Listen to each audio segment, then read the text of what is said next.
بسم الله الرحمن الرحيم.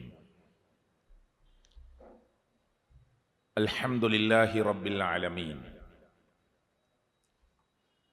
نحمده ونستعينه ونؤمن به ونتوكل عليه،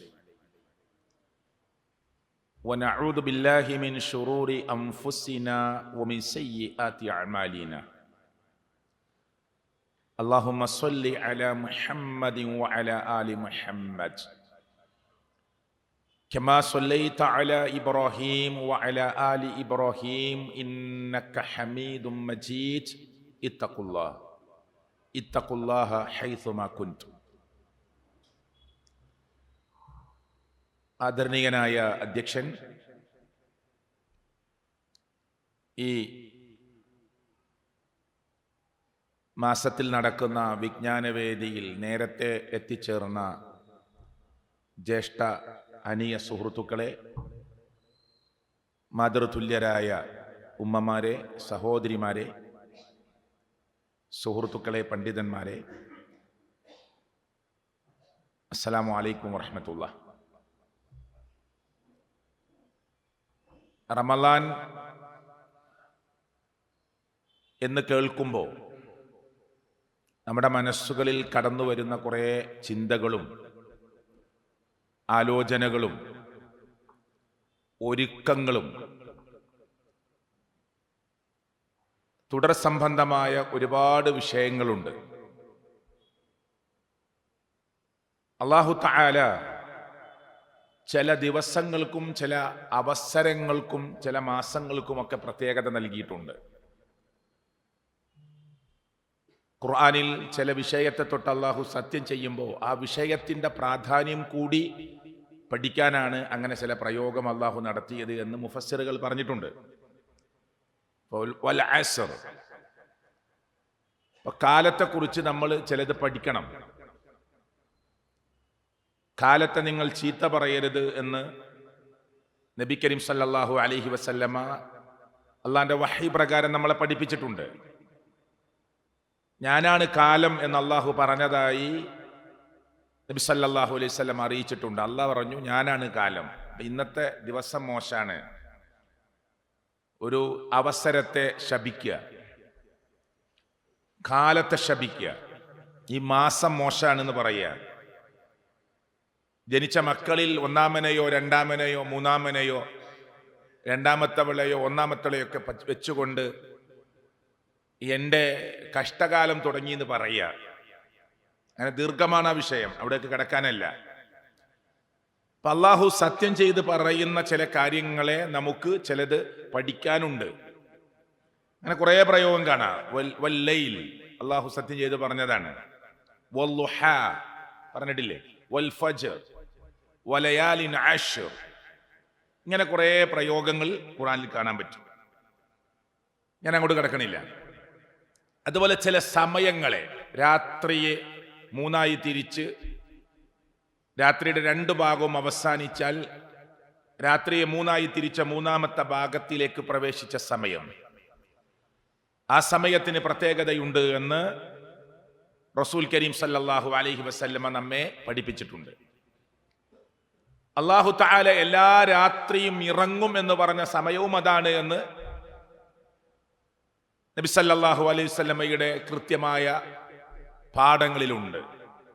വയൻസിലു റബ്ബുന തബാറക വതആല ഇലസ് സമാഇ ദുനിയ കുല്ല ലൈല. ഹദീസ് നമ്മളൊക്കെ കേട്ടതാണ്. ഈ ദുനിയാവിനോട് അടുത്ത ആകാശത്തിലേക്ക് അല്ലാഹു തആല ഇറങ്ങി വരും. അവിടെ പ്രയോഗിച്ച വാക്ക് യൻസിലു റബ്ബുന വതബാറക വതആല ഇലസ് സമാഇ ദുനിയ കുല്ല ലൈല. എല്ലാ രാത്രിയും വരുന്ന. ഇതിനെ വിശദീകരിച്ച സ്ഥലത്ത് അള്ളാഹുവിന്റെ പ്രവാചകൻ സല്ലല്ലാഹു അലൈഹി വസല്ലമ ഈ രാത്രിയുടെ അവസാന ഭാഗത്തെ സഹാബത്തിന് പ്രത്യേകം പഠിപ്പിച്ചു കൊടുക്കുന്നുണ്ട്. അപ്പൊ നമ്മള് ഉറക്കത്തിൽ നിന്ന് എഴുന്നേറ്റ് രാത്രിയുടെ അന്ത്യയാമങ്ങളെ, അതിന്റെ അവസാന ഭാഗങ്ങളിലേക്ക് പ്രവേശിക്കുന്ന സമയത്ത് എഴുന്നേറ്റ് നമസ്കരിക്കാൻ നമ്മളോട് പറഞ്ഞത് ആ സമയത്ത് അള്ളാഹുവിന്റെ ഇറക്കം കൂടി നടക്കുന്ന സമയമാണ് എന്ന നിലക്കാണ്. ഒരാൾ ക്ഷീണിതനാണ്, അയാൾക്ക് സാധാരണ പോലെ എണീക്കാൻ സാധ്യമല്ല എന്ന് തോന്നുന്നുണ്ടെങ്കിൽ കിടക്കുന്ന സമയത്ത് തന്നെ അയാൾക്ക് ആ നമസ്കാരം നിർവഹിച്ച് കിടക്കാമെന്നൊക്കെ പണ്ഡിതന്മാർ പറഞ്ഞിട്ടുണ്ട്. ഞാൻ അത് വിശദീകരിക്കാനല്ല. അപ്പൊ അങ്ങനെ ചില സമയങ്ങളെ, അവസരങ്ങളെ അല്ലാഹു തആല പവിത്രമാക്കിയിട്ടുണ്ട്. വെള്ളിയാഴ്ച ദിവസം അതിന് പ്രത്യേകതയുണ്ടെന്ന് പറഞ്ഞിട്ടുണ്ട്. ജുമുഅയുടെ സമയം അതിന് പ്രത്യേകതയുണ്ടെന്ന് പറഞ്ഞിട്ടുണ്ട്. വെള്ളിയാഴ്ച ദിവസം ഒരു പ്രത്യേക സമയമുണ്ട്. നാം പ്രാർത്ഥിച്ചാൽ, നാം ചോദിച്ചാൽ, ആ ചോദ്യവും ആ സമയവും തമ്മിൽ ഒത്തുവന്നാൽ നാം ചോദിക്കുന്നത് അള്ളാഹു തരുമെന്ന് മുഹമ്മദ് റസൂൽ കരീം സല്ലല്ലാഹു അലൈഹി വസല്ലം പഠിപ്പിച്ചിട്ടുണ്ട്. ആ സമയം എപ്പോൾ? ഇഖ്തലഫൽ ഉലമാ, ഉലമാക്കൾക്കിടയിൽ അഭിപ്രായ വ്യത്യാസമുണ്ട്. നബി സല്ലല്ലാഹു അലൈഹി വസല്ലം ആ സമയം സ്പെസിഫൈ ചെയ്ത് പറഞ്ഞിട്ടില്ല. അത് ബഅദൽ അസ്ർ എന്ന് ചർച്ച ചെയ്ത പണ്ഡിതന്മാരുണ്ട്. എന്ന് പറഞ്ഞാൽ ഞാനൊരു ഉദാഹരണം പറഞ്ഞതാണ്. ആ സമയം നമ്മുടെ മേൽ നിർണിതമല്ല. പക്ഷെ വെള്ളിയാഴ്ച ഒരു സമയമുണ്ട്. ആ സമയവും നമ്മുടെ ചോദ്യവും യോജിച്ചു വന്നാൽ അല്ലാഹു തആല അതിന് ഉത്തരം തരും എന്ന് കളവ് പറയാത്ത മുഹമ്മദ് റസൂൽ കരീം സല്ലല്ലാഹു അലൈഹി വസല്ലമ പറഞ്ഞിട്ടുണ്ട്. നമസ്കാരത്തിൽ സുജൂദിന്റെ സമയം, നമസ്കാരം തന്നെ പ്രത്യേക സമയമാണ്. സുജൂദിന്റെ സമയം പ്രത്യേകതയുള്ള സമയമാണ്.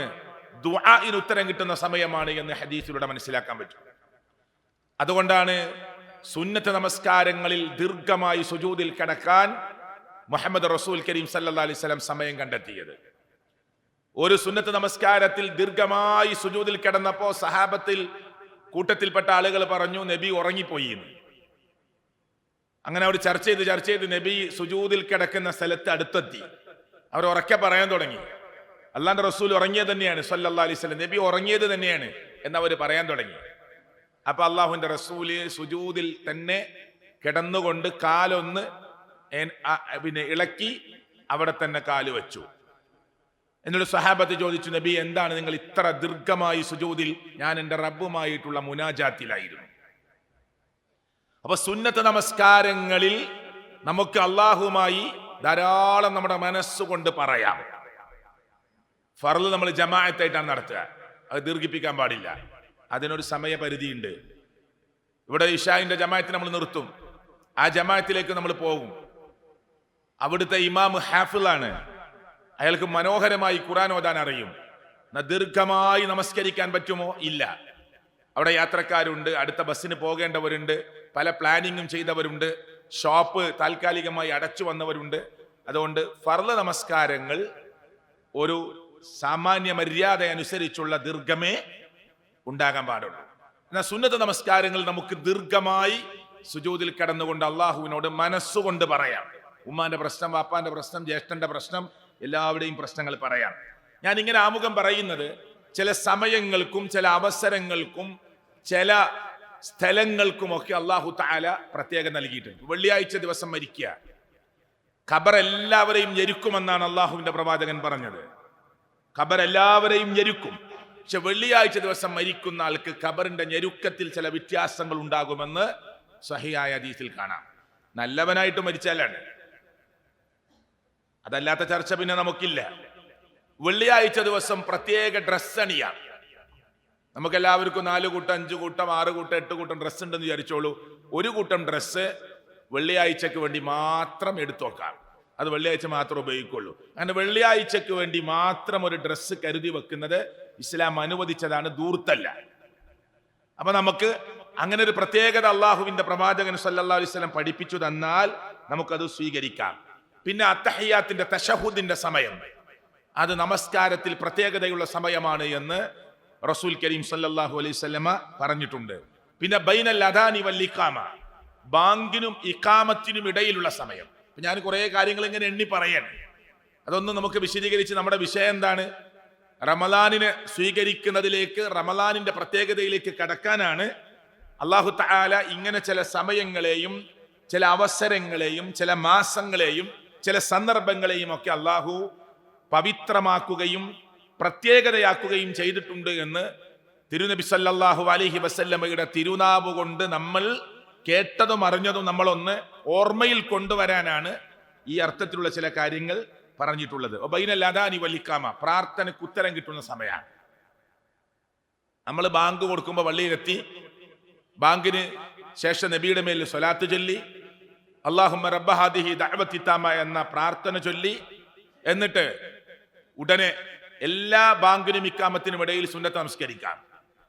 ആ സുന്നത്ത് നമസ്കാരം നിർവഹിച്ച് പള്ളിയിൽ നമ്മൾ ഏതൊരു വക്തിനാണോ എത്തിയിട്ടുള്ളത് പ്രത്യേകം സുന്നത്തായി പഠിപ്പിച്ച സുന്നത്ത് നമസ്കാരം നിർവഹിച്ച് നമ്മൾ അവിടെ ഇരുന്ന് ഇഖാമത്തിനും ബാങ്കിനും ഇടയിലുള്ള സമയം ദിക്റും പ്രാർത്ഥനയും ദുആയുമായി ഇരുന്നാൽ അത് പ്രത്യേകതയുള്ള സമയമാണ് എന്ന് മുഹമ്മദ് റസൂൽ കരീം സല്ലല്ലാഹു അലൈഹി വസല്ലമ പറഞ്ഞിട്ടുണ്ട്. അതുപോലെ ദുൽഹിജ്ജ മാസം ആദ്യത്തെ 10 ദിവസം. അപ്പോൾ ഏകദേശം ഞാൻ ഒരു രൂപം കിട്ടാനാണ് ഇത്രയും കാര്യങ്ങൾ പറഞ്ഞിട്ടുള്ളത്. അതുപോലെ പവിത്രമായ മാസങ്ങൾ എണ്ണിയിട്ടുണ്ട്. റമളാൻ എന്ന് പറയുന്ന അല്ലാഹു തആല പ്രത്യേകം എടുത്തു പറഞ്ഞ നബി കരീം സല്ലല്ലാഹു അലൈഹി വസല്ലമ തന്റെ അരക്കെട്ട് മുറുക്കി തന്റെ കൂടെയുള്ളവരോട് ഒരുങ്ങാൻ പറഞ്ഞ വളരെ പവിത്രമായ ഒരു മാസത്തിലേക്ക് പ്രവേശിക്കുന്നതിന്റെ ഒരുക്കത്തിലാണ് അഖിലൻ റമളാൻ എന്ന വിഷയത്തെക്കുറിച്ച് നമ്മൾ ചില കാര്യങ്ങൾ പറയാൻ ആഗ്രഹിക്കുന്നത്. അതിന്റെ രാവിലും പ്രത്യേകതയുണ്ട്, അതിന്റെ പകലിലും പ്രത്യേകതയുണ്ട്. റമളാനിന്റെ രാവിലും പകലിലും പ്രത്യേകതയുണ്ട്. റമളാൻ എന്ന് പറഞ്ഞാൽ അതിന്റെ അർത്ഥം തന്നെ കൊടും ചൂട് എന്നാണ്. റമളാൻ എന്ന പദത്തിന്റെ അർത്ഥം എന്താണ്? കൊടും ചൂട്, ശക്തമായ ചൂട് എന്നതിനെ കുറിക്കാനാണ് റമളാൻ എന്ന പദം ഉപയോഗിക്കുക. ഇൻഷാ അല്ലാഹ് ഞാൻ അവിടേക്ക് വരാം. അപ്പോ ഈ റമളാനിന് അല്ലാഹു തആല ഏറെ പവിത്രത നൽകി. ഈ മാസത്തെ അള്ളാഹുവിന്റെ പ്രവാചകൻ സല്ലല്ലാഹു അലൈഹി വസല്ലം അള്ളാഹുവിന്റെ വഹയി പ്രകാരം നമുക്കതിനെ കുറിച്ച് ചില പവിത്രത, ശ്രേഷ്ഠത നമ്മുടെ മുമ്പാകെ പഠിപ്പിച്ചു തന്നു. റമളാൻ ഇനി അല്പം ചൂടിലേക്കാണ് പ്രവേശിക്കാൻ പോകുന്നത്. റമളാൻ ആയതുകൊണ്ടുള്ള ചൂടല്ല, ചൂടാകുന്ന സമയത്താണ് റമളാൻ എന്ന് പറയുന്ന പവിത്രമായ മാസം നമ്മുടെ മുന്നിലേക്ക് കടന്നു വരുന്നത്. അപ്പൊ നിങ്ങളൊക്കെ കേട്ട ഒരു ചരിത്രമുണ്ട്. അതായത് പിന്നെ ബുലി, ബിലി എന്നൊക്കെ പറയുന്ന ചരിത്രത്തിൽ വ്യത്യസ്ത പേര് കാണാം. ഗോത്രത്തിൽ നിന്ന് 2 പേർ നമ്മളൊക്കെ കേട്ട ചരിത്രമാണ്, ഉപഗോത്രമാണത്. മുഹമ്മദ് റസൂൽ കരീം സല്ലല്ലാഹു അലൈഹി വസല്ലം അടുക്കലേക്ക് 2 ആൾ ഒരുമിച്ച് വന്നു. ചില റിപ്പോർട്ടുകളിൽ അവർ 2 പേരും വന്ന് നബിയെ കണ്ട് ഇസ്ലാമിലേക്ക് പ്രവേശിച്ചു. ചില റിപ്പോർട്ടിൽ അവർ 2 പേരും നബിയെ കാണാൻ വന്നു, അവർ ഒരുമിച്ച് പ്രവർത്തിക്കാൻ തുടങ്ങി. അപ്പോൾ വരുന്നതിന് മുമ്പേ ഇസ്ലാമിലേക്ക് പ്രവേശിച്ചിട്ട് വന്നോ എന്ന അഭിപ്രായ വ്യത്യാസങ്ങളൊക്കെ രേഖപ്പെടുത്തിയവരുണ്ട്. ഏതായാലും 2 പേരും ഒരുമിച്ച് അള്ളാഹുവിന്റെ രാജപാതയിലേക്ക്, അള്ളാഹു തആലയുടെ രാജകീയ പാതയിലേക്ക്, ഇന്ന ദീന ഇൻദല്ലാഹിൽ ഇസ്ലാം എന്ന് പറയുന്ന ഈ പാതയിലേക്ക് വരികയാണ്. ഈ ഗോത്രത്തിൽ നിന്ന് 2 പേരും വന്നു. റസൂൽ കരീം സല്ലല്ലാഹു അലൈഹി വസല്ലമയെ കണ്ടു. 2 പേരും അള്ളാഹുവിന്റെ പ്രവാചകന്റെ കൂടെ ഇരുന്ന് വിഷയങ്ങളെ കേട്ടു. അവർ പ്രവർത്തന ഗോതയിലേക്ക് ഇറങ്ങുകയാണ്, പ്രവർത്തന പദത്തിലേക്ക് ഇറങ്ങുകയാണ്. അങ്ങനെ മുന്നോട്ട് പോകുമ്പോ ഒരു യുദ്ധത്തിന് അവസരമുണ്ടായി. ആ യുദ്ധത്തിൽ ഈ 2-ൽ ഒരാൾ യുദ്ധത്തിൽ മരണപ്പെട്ടു, ഷഹീദായി. അടുത്ത ആള്, ആ കൂടെയുള്ള തന്റെ സഹയാത്രികനായ ആള്, ഈ ഷഹീദിന് ശേഷം യുദ്ധം കഴിഞ്ഞ് 1 കൊല്ലം കൂടി നാട്ടിൽ സാധാരണ ജീവിതം അദ്ദേഹത്തിന് കിട്ടി.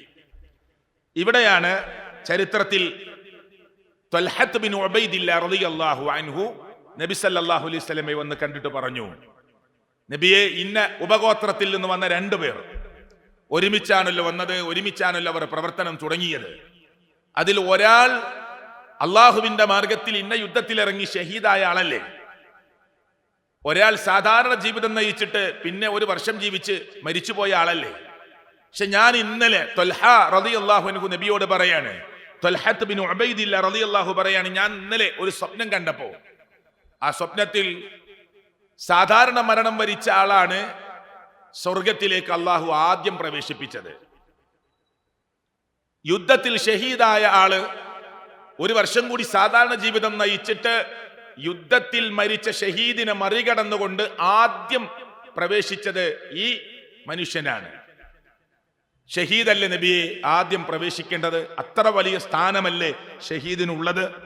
എന്ന് ഈ ത്വൽഹത്ത് ബിൻ ഉബൈദില്ല റളിയല്ലാഹു അൻഹു നബി സല്ലല്ലാഹു അലൈഹി വസല്ലമയോട് ചോദിക്കുന്നു.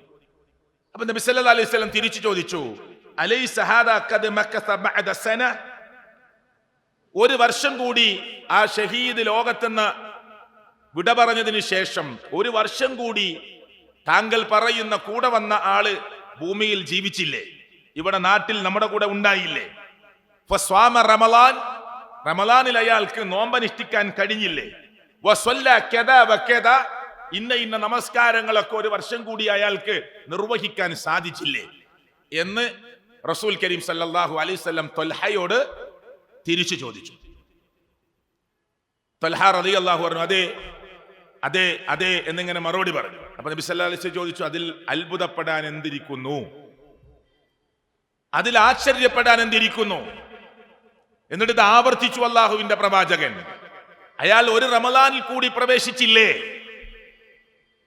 ഷഹീദിനേക്കാൾ രണ്ടുപേരും ഒരുപോലെ ഇസ്ലാമിലേക്ക് വന്ന് ഒരേ സമയത്ത് വന്നിട്ട് അയാൾക്ക് ഈ യുദ്ധത്തിൽ മരിച്ചുപോയ ഷഹീദായി പോയ മനുഷ്യനേക്കാൾ ഒരു റമളാൻ കൂടി ഇയാൾക്ക് അധികം ലഭിച്ചില്ലേ എന്ന് അള്ളാഹുവിന്റെ പ്രവാചകൻ അടിവരയിട്ട് ചോദിച്ചു.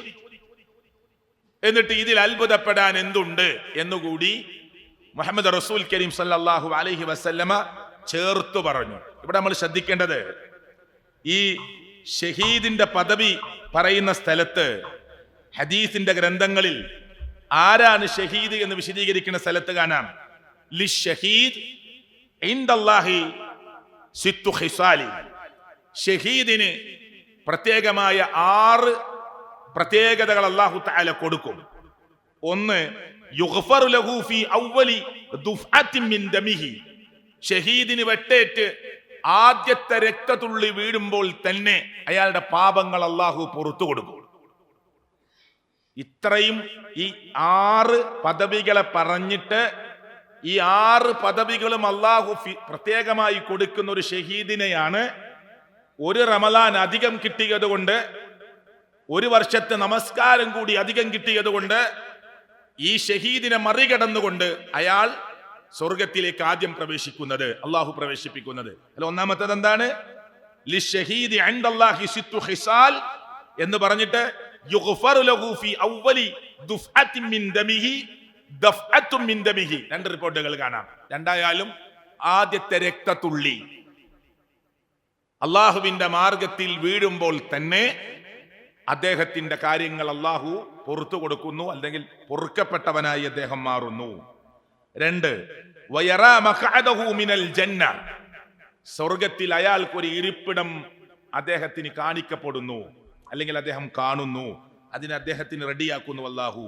3, വയുജാറു മിൻ അദാബിൽ ഖബർ, ഖബർ ശിക്ഷയിൽ നിന്ന് അല്ലാഹു പ്രത്യേകമായ രക്ഷ ഷഹീദിന് നൽകുന്നു. വയഅമനു മിനൽ ഫസഇൽ അക്ബർ, നാളെ വരാനിരിക്കുന്ന ഭയാനകമായ എല്ലാവിധ അസ്വസ്ഥതകളിൽ നിന്നും പേടികളിൽ നിന്നും അല്ലാഹു തആല അയാൾക്ക് നിർഭയത്വം നൽകുന്നു. യുളഉ അലാ റഅസിഹി താജുൽ വഖാർ, നാളെ വഖാറിന്റെ കിരീടം അല്ലാഹു തആല അദ്ദേഹത്തെ അണിയിപ്പിക്കുന്നു. എന്നിട്ട് നബി സല്ലല്ലാഹു അലൈഹി വസല്ലം പറഞ്ഞു, നിങ്ങൾ ആ കിരീടം അണിയിപ്പിക്കുമെന്നൊക്കെ പറയുമ്പോൾ നിങ്ങൾ വിചാരിക്കുന്നുണ്ടോ അതൊരു ചെറിയ സംഭവമാണ് എന്ന് നിങ്ങൾ കരുതുന്നുണ്ടോ എന്ന് ചോദിച്ചിട്ട് സഹാബത്തിനോട് പറയണേ, ആ കിരീടം എന്ന് പറഞ്ഞാൽ അൽ യാഖൂതത്തു മിൻഹാ ഖൈറും മിനദ് ദുനിയ വമാ ഫീഹാ, ആ കിരീടത്തിൽ അല്ലാഹു വെച്ച ഒരു മുത്ത് അത് ഭൂമിയെക്കാളും ഭൂമിയിലുള്ളതിനേക്കാളും ഉത്തമമായതായിരിക്കും. എന്താ പറഞ്ഞത്? ഷഹീദിന് നാളെ ഒരു കിരീടം അണിയിപ്പിക്കും. ആ കിരീടത്തിന്റെ പവിത്രതയല്ല പറഞ്ഞത്, അൽ യാഖൂതത്തു മിൻഹാ, അല്ലെങ്കിൽ ആ കിരീടമാണെങ്കിൽ ആ പ്രയോഗം നടത്തൂല. ആ മിൻഹ എന്ന പ്രയോഗം കിരീടം എന്ന് പറയുന്നതിൽ നിന്ന് ഒരു യാഖൂത്ത്, ഒരു പവിയം, ഒരു മുത്ത്, ഖൈറും മിനദ് ദുനിയ വമാ ഫീഹാ, ദുനിയാവിൽ എന്തൊക്കെയുണ്ടോ, ദുനിയാവ് എന്താണോ, ദുനിയാവിൽ എന്തൊക്കെയുണ്ടോ അതിനേക്കാൾ ഖൈറായതാണ് നാളെ യൂളഉ അലാ റഅസിഹി താജുൽ വഖാർ എന്ന് മുഹമ്മദ് മുസ്തഫ സല്ലല്ലാഹു അലൈഹി വസല്ലം. അപ്പൊ എത്ര എണ്ണം പറഞ്ഞു? 5 എണ്ണം പറഞ്ഞു. ഇനി 6ാമത്തെ പറഞ്ഞു, വയുസവ്വജു യുസവ്വജു 72 സൗജതൻ മിനൽ ഹൂറിൽ ഐൻ, ഹൂറുൽ ഐനിൽപ്പെട്ട 72 ഇണകളെ ഷഹീദിന് അല്ലാഹു തആല അവന്റെ കൂടെ നൽകും. വയുശഫഉ ഫീ 70 മിൻ അഖാരിബിഹി, ബന്ധുക്കളിൽ കുടുംബത്തിൽപ്പെട്ടവർക്ക് വേണ്ടി 70 പേർക്ക് ശുപാർശ ചെയ്യാൻ അള്ളാഹു അനുവാദം കൊടുക്കും. ഇത്രയും പദവി ആർക്കുണ്ട്? ഇത് സ്വഹീഹായ ഹദീസാണ്. ഷെയ്ഖ് അൽബാനി റഹിമഹുല്ല തന്റെ സ്വഹീഹിന്റെ സിൽസിലയിൽ രേഖപ്പെടുത്തുന്നു. ഇബ്നു മാജയെ പോലെയുള്ള പണ്ഡിതന്മാർ, റാവിമാർ ഇത് ഉദ്ധരിക്കുന്നു. ഇത് സ്വഹീഹായ ഹദീസാണ്. പിന്നെ 6 പ്രത്യേകത പറഞ്ഞു, നമ്മളെ മനസ്സിലുണ്ടാവണം. ക്ലാസ് കഴിഞ്ഞു പോകുമ്പോൾ പ്രിയപ്പെട്ടവരെ, നമ്മൾ ഈ റമദാനിന്റെ പ്രത്യേകത മനസ്സിലാക്കുമ്പോൾ അതിന് എത്രത്തോളം വലിപ്പമുണ്ട് എന്ന് പറയാനാണ് ഞാൻ ഈ ഹദീസ് ഇവിടെ ഉദ്ധരിച്ചിട്ടുള്ളത്. ഇത് പറഞ്ഞാൽ ഷഹീദിനെ മറികടക്കുന്നൊക്കെ പറയുമ്പോൾ ഒരു വാക്കുകൊണ്ട് നമ്മൾ അതിനങ്ങോട്ട് ചെറുതായി കാണാൻ പാടില്ല. ഒരുമിച്ച് ഇസ്ലാമിലേക്ക് വന്ന് രണ്ടുപേരും ഒരേപോലെ ജീവിച്ച് അള്ളാഹുവിന്റെ മാർഗത്തിൽ പ്രവർത്തിച്ച് ഒരാൾ ഒരു യുദ്ധത്തിൽ മരിച്ച് 1 വർഷം കൂടി മറ്റേ ആൾ ജീവിച്ച് സാധാരണ മരണം വരിച്ചപ്പോ സാധാരണ മരണം വരിച്ച ആളാണ് സ്വർഗത്തിലേക്ക് ആദ്യം കടന്നത് എന്ന് ത്വൽഹ റളിയല്ലാഹു സ്വപ്നം കണ്ടപ്പോ നബി സല്ലല്ലാഹു അലൈഹി വസല്ലം അത് സത്യമാണ് എന്ന് സത്യപ്പെടുത്തുകയും അതിൽ അത്ഭുതപ്പെടാനുണ്ട് എന്ന് ചോദിക്കുകയും ചെയ്ത സന്ദർഭത്തെ നമ്മുടെ മനസ്സിൽ വെച്ചുകൊണ്ട് ഒരു ഷഹീദിന് എത്ര വലിയ പദവിയുണ്ട്, ആ പദവിയെ മറികടന്നുകൊണ്ട് ഒരു റമദാൻ കൂടി കിട്ടിയ ഒരു മനുഷ്യന് ലഭിച്ച അനുഗ്രഹത്തെ കുറിച്ച് ഓർക്കുമ്പോൾ ഷഹീദിന് തന്നെ അള്ളാഹു കൊടുക്കുന്ന ഒരു പദവി എത്രത്തോളം ഉണ്ട് എന്ന് പറയാനാണ് ഈ കാര്യങ്ങൾ എണ്ണി പറഞ്ഞിട്ടുള്ളത്. ഏതൊക്കെയാണ് പറഞ്ഞത്? കുടുംബ ബന്ധുമിത്രാദികളിൽപ്പെട്ട തൗഹീദ് ഉള്ളവർക്ക് വേണ്ടി 70 പേർക്ക് വേണ്ടി ശുപാർശ ചെയ്യാൻ അള്ളാഹു ഷഹീദിന് അനുവാദം കൊടുക്കും. 2, ഹൂറുൽ ഐനിൽപ്പെട്ട സ്വർഗ സ്ത്രീകൾ. ഹൂറുൽ ഐൻ എന്ന് പറഞ്ഞാൽ വിശാലാക്ഷികൾ എന്നാണ്. വിശാലമായ, അതിന്റെ ഭാഷാർത്ഥം അങ്ങനെയാണ്, വിശാലമായ നേത്രങ്ങളുള്ളവർ. സ്ത്രീയുടെ കണ്ണിന്റെ വിശാലതയും അതിന്റെ വലിപ്പവും നീളവും ഒക്കെ അതൊരു ഭംഗിയായി ലോകത്ത് ആളുകൾ എന്നും എണ്ണിയതാണ്. അല്ലാഹു തആല അതിനെടുത്തു പറഞ്ഞിട്ടുണ്ട്. 2ാമത്തെ കാര്യമായി പറഞ്ഞത് ഹൂറുൽ ഐനിൽപ്പെട്ട 72 ഇണകളെ അദ്ദേഹത്തിന് നൽകും. 3ാമതായി ഞാൻ ബാക്കിൽ നിന്ന് ഇങ്ങോട്ട് പോകുമ്പോ യൂളഉ അലാ റഅ്സിഹി താജുൽ വഖാർ, കിരീടം, ആ മനുഷ്യന്റെ ആ കിരീടം അദ്ദേഹം അണിയിപ്പിക്കുന്ന ഒരു രംഗമുണ്ടാകും. ആ കിരീടത്തിലെ ഒരു മുത്തു തന്നെ ഭൂമിയിലുള്ളതിനേക്കാളും ദുനിയാവും ദുനിയാവിലുള്ളതിനേക്കാളും വലുതായിരിക്കുമെന്ന് മുഹമ്മദ് മുസ്തഫ സല്ലല്ലാഹു അലൈഹി വസല്ലം. ഖിയാമത്ത് നാളിൽ എന്തൊക്കെ അസ്വസ്ഥതകളും എന്തൊക്കെ പ്രയാസങ്ങളും എന്തൊക്കെ ഭയവിഹ്വലതയും കടന്നു വരുമോ ആ സർവ്വ പേടിയിൽ നിന്നും അദ്ദേഹത്തിന് നിർഭയത്വം അല്ലാഹു കൊടുക്കുമെന്ന് മുഹമ്മദ് റസൂൽ കരീം സല്ലല്ലാഹു അലൈഹി വസല്ലം. പിന്നെ പറഞ്ഞത് വയുജാറു മിൻ അദാബിൽ ഖബർ, ഖബർ ശിക്ഷയിൽ നിന്ന് അദ്ദേഹത്തിന് രക്ഷ കൊടുക്കുമെന്നതാണ്. സ്വർഗത്തിലെ സീറ്റ്, ഇരിപ്പിടം, അവിടെ ചെന്നിരിക്കാനുള്ള ആ ഷഹീദിന് കൊടുക്കുന്ന സ്വർഗത്തിന്റെ ഇടം അദ്ദേഹത്തിന് കാണിച്ചു കൊടുക്കുമെന്നതാണ്. മാത്രമല്ല ആ ഷഹീദാകുന്ന നിമിഷങ്ങളുടെ തൊട്ടു മുമ്പ് ശരീരത്തിൽ വെട്ടേറ്റ് കുത്തേറ്റ് ശരീരത്തിൽ നിന്ന് വീഴുന്ന ആദ്യത്തെ രക്തത്തുള്ളി വീഴുമ്പോൾ തന്നെ അദ്ദേഹത്തിന്റെ പാപങ്ങൾ പൊറുക്കപ്പെട്ട അവസ്ഥയിലേക്ക് അദ്ദേഹത്തെ മാറ്റുമെന്ന് മുഹമ്മദ് റസൂൽ കരീം സല്ലല്ലാഹു അലൈഹി വസല്ലമ ഈ സംഭവത്തെ ഉദ്ധരിച്ചുകൊണ്ട് പറഞ്ഞു എന്നത് മനസ്സിലാക്കാനാണ് ഞാൻ ഇത്രയും കാര്യങ്ങൾ വിശദീകരിച്ചിട്ടുള്ളത്. അപ്പൊ 6 കാര്യങ്ങൾ പ്രത്യേകമായി ഷഹീദിന് നൽകും. ഇത്രയും പ്രത്യേകതയും മഹത്വവുമുള്ള ഷഹീദിനെ മറികടന്നുകൊണ്ടാണ് ഒരു റമദാൻ കൂടി അയാൾക്ക് ലഭിച്ചു എന്ന കാരണം കൊണ്ട് 1 വർഷത്തെ നമസ്കാരങ്ങൾ, സുജൂദുകൾ അദ്ദേഹത്തിന് ലഭിച്ചു എന്ന കാരണം കൊണ്ട് ഷഹീദിനെ മറികടന്നു എന്ന് അള്ളാഹുവിന്റെ പ്രവാചകൻ സല്ലല്ലാഹു അലൈഹി വസല്ലമ പറഞ്ഞിട്ടുള്ളത്. അപ്പൊ വിഷയങ്ങളെ നമ്മൾ കൃത്യമായി പഠിക്കുക.